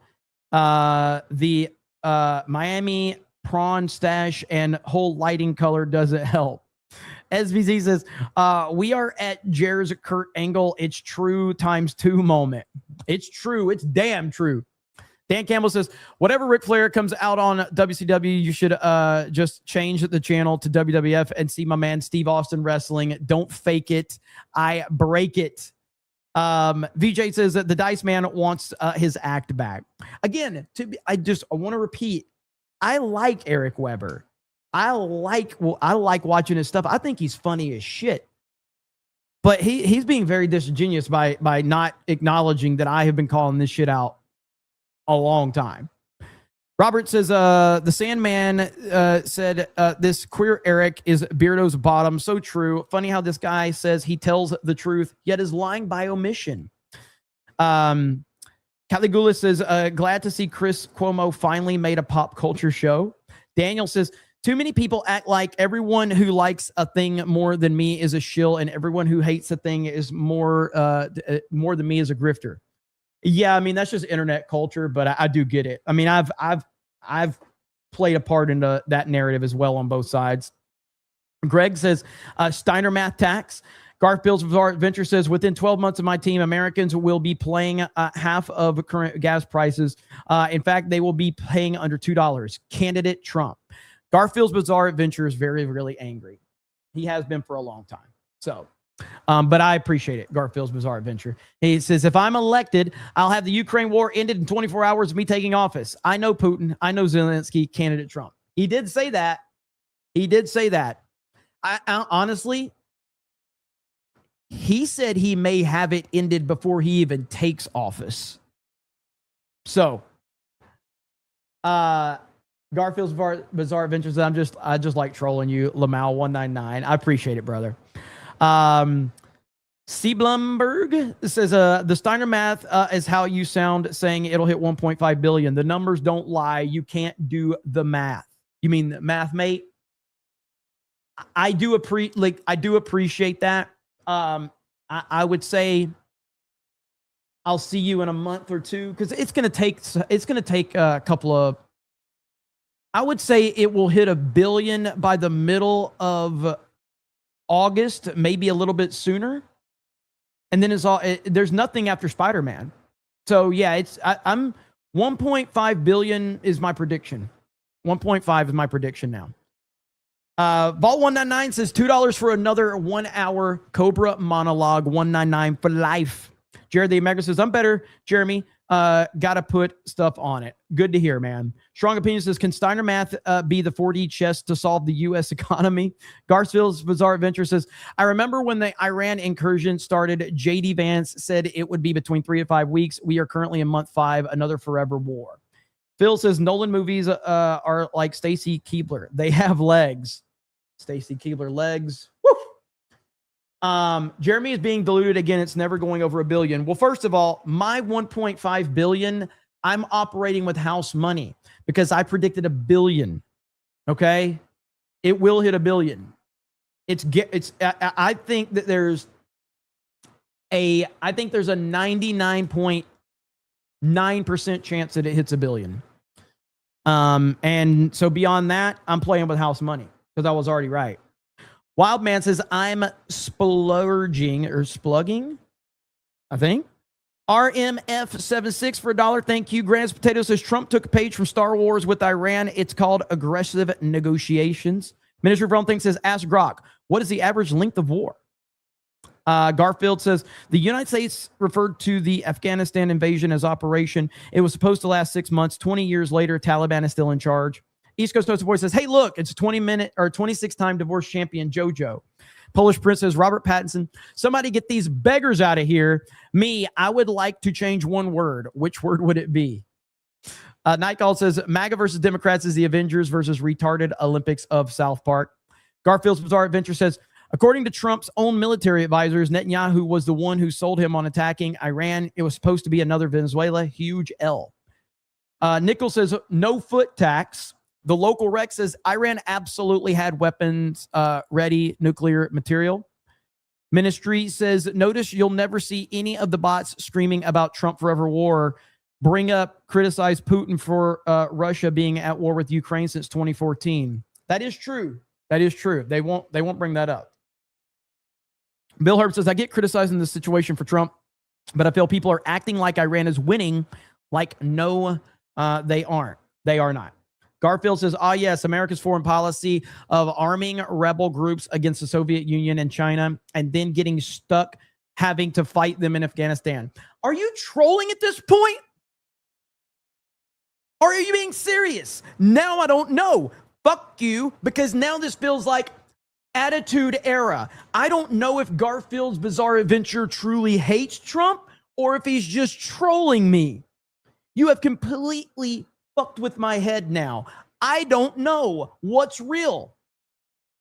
I don't know if it's real. Did I say it's real or is real? I have no idea what the fuck is happening anymore.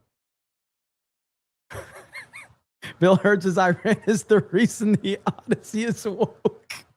Brain rot says Eric the Ace looks like he's trying to play some sort of Dr. Disrespect character. Garfield's Bizarre Adventure says, on a side note, did you see EVS blame Trump's tariffs on why he can't deliver his Rainbow the Brute toys? That's why he says they are years late. I don't pay attention to what's going on there, but Minister From Thanks says JoJo is another insufferable Evan loves Worf type. Reply guy TDS nobody grifter. Why she's on Piers is insane to me. Pronbot says America was late to World War II because of people like Dave Smith. Dark Red Knight says Jeremy won't admit that MAGA is dead again. It's over. Whiskey Niner says women like Dave Smith are such a problem in this country. Ministry says Jeremy, get those beggars out of here. Hang on. What's funny is somebody. So here's the clip right here. Somebody get these beggars out of here. But so somebody, let's see if I can find it. Somebody uploaded the high quality version of it the other day, and it just doesn't hit the same, man. It's a great line in the movie, but like the illegal version is the better version for the meme. Let me see if I can find it. And somebody actually tweeted this where they said, they're like, yeah, that version just doesn't hit as hard as the illegal version. I don't know if I can find it right now. It might be on my other account. Probably is my other account. Give me a second here. But the beggars comment is so good, man. I mean, it's peak. It's such a, it's the line of the year for sure. And is that it? Yeah, right here. So doesn't hit the same as the illegal one, I fear. So Somebody get these beggars out of here. it's still good, but it doesn't, it's not as good as the illegal one. The illegal one wins. Okay? It just does. Somebody get these beggars out of here. So, yeah, Jeremy admitted the illegal versions are better. Yeah, the illegals are better. For the first time ever, I'm going to admit that. Illegals are actually better.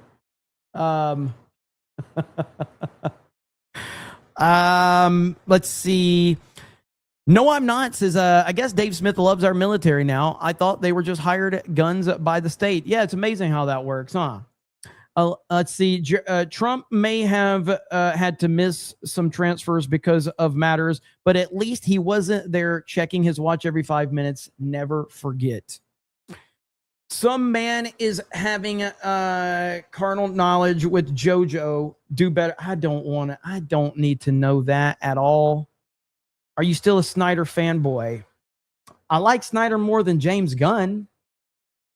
I actually like, with all of my criticisms of Snyder, and I understand you're asking this as a troll, like Snyder owned you. But I would take Snyder back in a fucking second over James Gunn. Like, bring the Snyder cut back at this point. Over James Gunn's DC? Yeah. Odyssey mentioned tax. Being a Christian is his worst acting performance. Mr. From Thing says, I just Googled what's popular. Quartering's BS take. Rest Scott says, I listened to his voice and mannerism. He plays for the other team. He's fake. PrimeBot says, you better read these super chats, you chat lover. Always do. Man, we read all super chats, okay? We like, listen, here's the deal, okay? I have to work hard to get money because I'm not good at what I do. So you guys get full advantage of knowing I have to read all the super chats because I'm desperate for these motherfuckers. I'm not good at what I do. So I'm desperate to keep the money flowing. I got to read all the super chats. That's how it works. The local Rex says, after Reacher, his next show is Reach Around. What? I don't know what your name is, and I don't know what that is. JRL says, hey, Jeremy, I missed a few streams. Great to be back. Also, what's happening with the video game music tournament? Have a blessed day. Hello, chat, and 199. honestly, that kind of has fallen through the cracks. I'm glad, this is what happens when you miss a stream. Okay.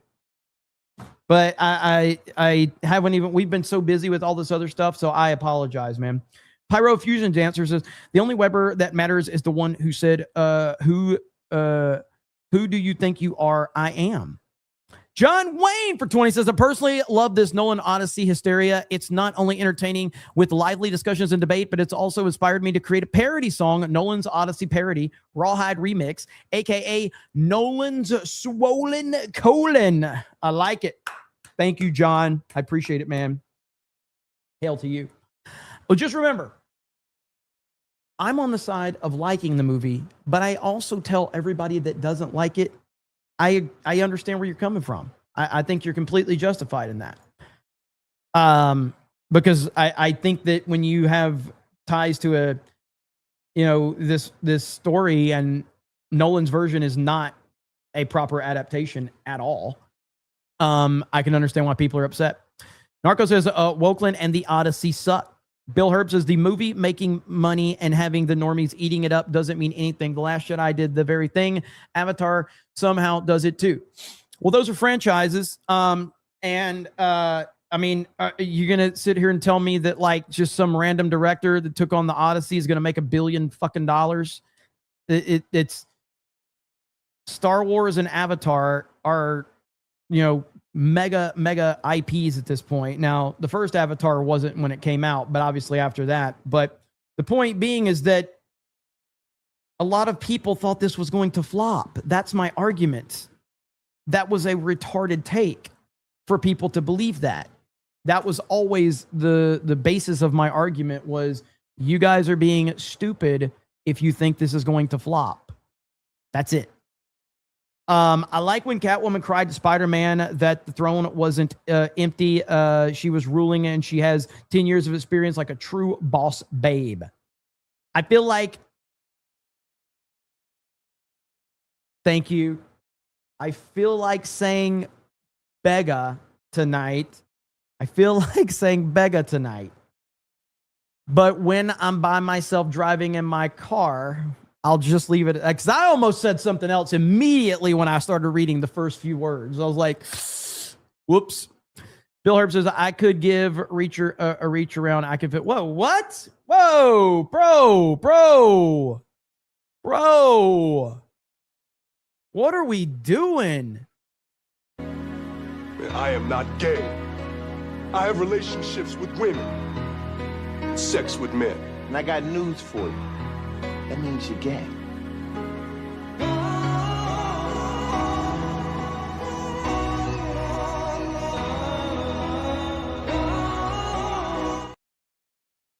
Come on now. What are we doing around here? Brother Kruger says, favorite MJ song, also Hail Daniel Moore. Hail Daniel Moore. Favorite Michael Jackson song, Will You Be There? The Free Willy song. I mean, obviously, I can name about 20 that would be my favorite, but over the years, Will You Be There is probably my favorite Michael Jackson song, though. Love that song so much. It's the Free Willy one. Great song. But there's just so many, Who Is It is another one off of his Dangerous album. And Dangerous is my favorite Michael Jackson album. But yeah. Fantastic Snox says, so I read the Minnesota woman trying to protect her child was found guilty over mean words because she called an illegal the N-word. Same illegal who has a record of touching younglings. Yeah, so I actually want to talk about that. That was absolutely insane, and it sets a dangerous precedent in this country. I have to imagine if she fights this, it's going to get overturned. But is it Shiloh Hendricks? Was that her name? I think I have it bookmarked somewhere. And yeah, man, this is a very, very dangerous precedent right here. I saw where Tectone put this. Guess who's going to jail first? Yeah. That right there puts it into perfect perspective. Guess who's going to jail first out of those two people? Absolutely disgusting where we are. convicted for words. Now, the full context here, the context is important, like always, but the context is also irrelevant. And what I mean by that is she was found guilty, and it's not the sentence isn't like the worst thing ever, but like it doesn't matter. The sentence is irrelevant. The fact that she was found guilty of using words in the United States of America, I will repeat why we have so many people that are out there that are talking about, gun rights and, all of this. The reason that pro-2A people are so focused on never giving an inch is because they understand that the moment that you give an inch on your rights, it's the moment they will take a mile. That's why you cannot give an inch. There is no compromise on these things. And so this right here is an absolutely outrageous situation that every single American should be highly concerned with, because this right here is the beginning of a serious, serious problem if this doesn't get corrected. Now, I do believe if she fights this will get overturned, and that's great, but we can't lose sight of the fact that this should have never fucking happened. And the fact that it did happen, the fact that we're in a situation where something like this is even going on in the United States of America, shows you there's a lot of fucking work to do, man. A lot. So absolutely insane. Alan Richson's Mojitos music video, seen it? I have not. I don't know. I don't know much about Alan Richson. I know he got in that fight with somebody on a motorcycle a while back, but that's it. Captain Cook says, RIP Mr. Stark's YouTube fame. What? I don't even know what they're talking about. Phil says, that streamer is a horrible beggar with bisexual lighting. Little Orphan Funkhauser says, congrats, Fig. I was disappointed you weren't on FNT to take your victory lap. Would have been hilarious. Also, this Eric guy sounds like you on rounds.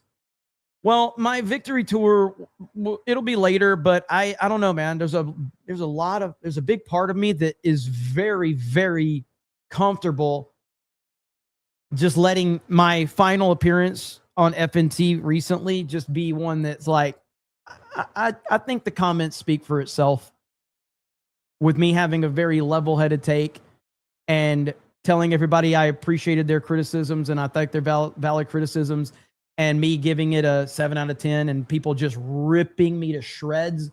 I like leaving it there for a while and just letting it simmer and letting it cook. I think that's symbolic. I think that's very symbolic of like showing like, that's good. I like that, Primate says, you suck, bro. Well, clearly, I didn't get much of a fucking super chat from you. Bill Herb says, I blame Jeremy. I don't know what for yet, but truck him. Steel Leg says, thanks for all of your support and kindness. Hope to be able to thank you all one day in person. Be blessed. Thank you, brother. I appreciate that, man. Well, whatever's a serious question. If I can only watch The Odyssey or Braveheart. I mean, I would probably recommend Braveheart because Braveheart is one of the greatest movies ever made. But I guess I would want to ask, and I know why you're asking this, but I would probably say Braveheart because Braveheart's just fucking awesome. Mod Eric says, the kid was trying to rob her and she caught him and called him a name. The guy who videoed was a pedophile at a park filming. He and his friend was let off by a corrupt DA. It's a sad state of where we are, unfortunately. Jeremy is going to be taken out by Israel. One day, probably. Hopefully not anytime soon. But at the same time, stranger things have happened, right? You know what I mean? All right, we're at 3 hours, and we're going to call it there. I'm considering doing a gaming stream tonight over on D-Day Cobra Gaming. I'm considering it. We'll see, but I'll probably be back tomorrow as well. So Alex Arrowcave says, get to topics streamer, meta PC code 199. Thank you all so much for hanging out with me. I appreciate all the super chats, appreciate all the memes, all the shit talking, the back and forth. And, you know, what we do around here, we just talk shit. So you guys have a good evening. Tony Montana still didn't send that 50, so we're not allowed to talk about the military merge. Can't do it. I wanted to, but I can't because I didn't get the $50 super chat. And Horror Amarada is raiding the stream as we're ending. Thank you, Horror Amarada. I appreciate the raid. But we are ending. We're wrapping this one up right now. D-Day Cobra Gaming, if you're interested, that is the channel. If I stream tonight, that's where I will be. It's this channel right here. This channel right here. So if you want to come over there and hang out with us while we play some games, if I do decide that, you can subscribe to that channel. Other than that, you guys have a good evening, and we will talk to all of you later. Bye, everyone.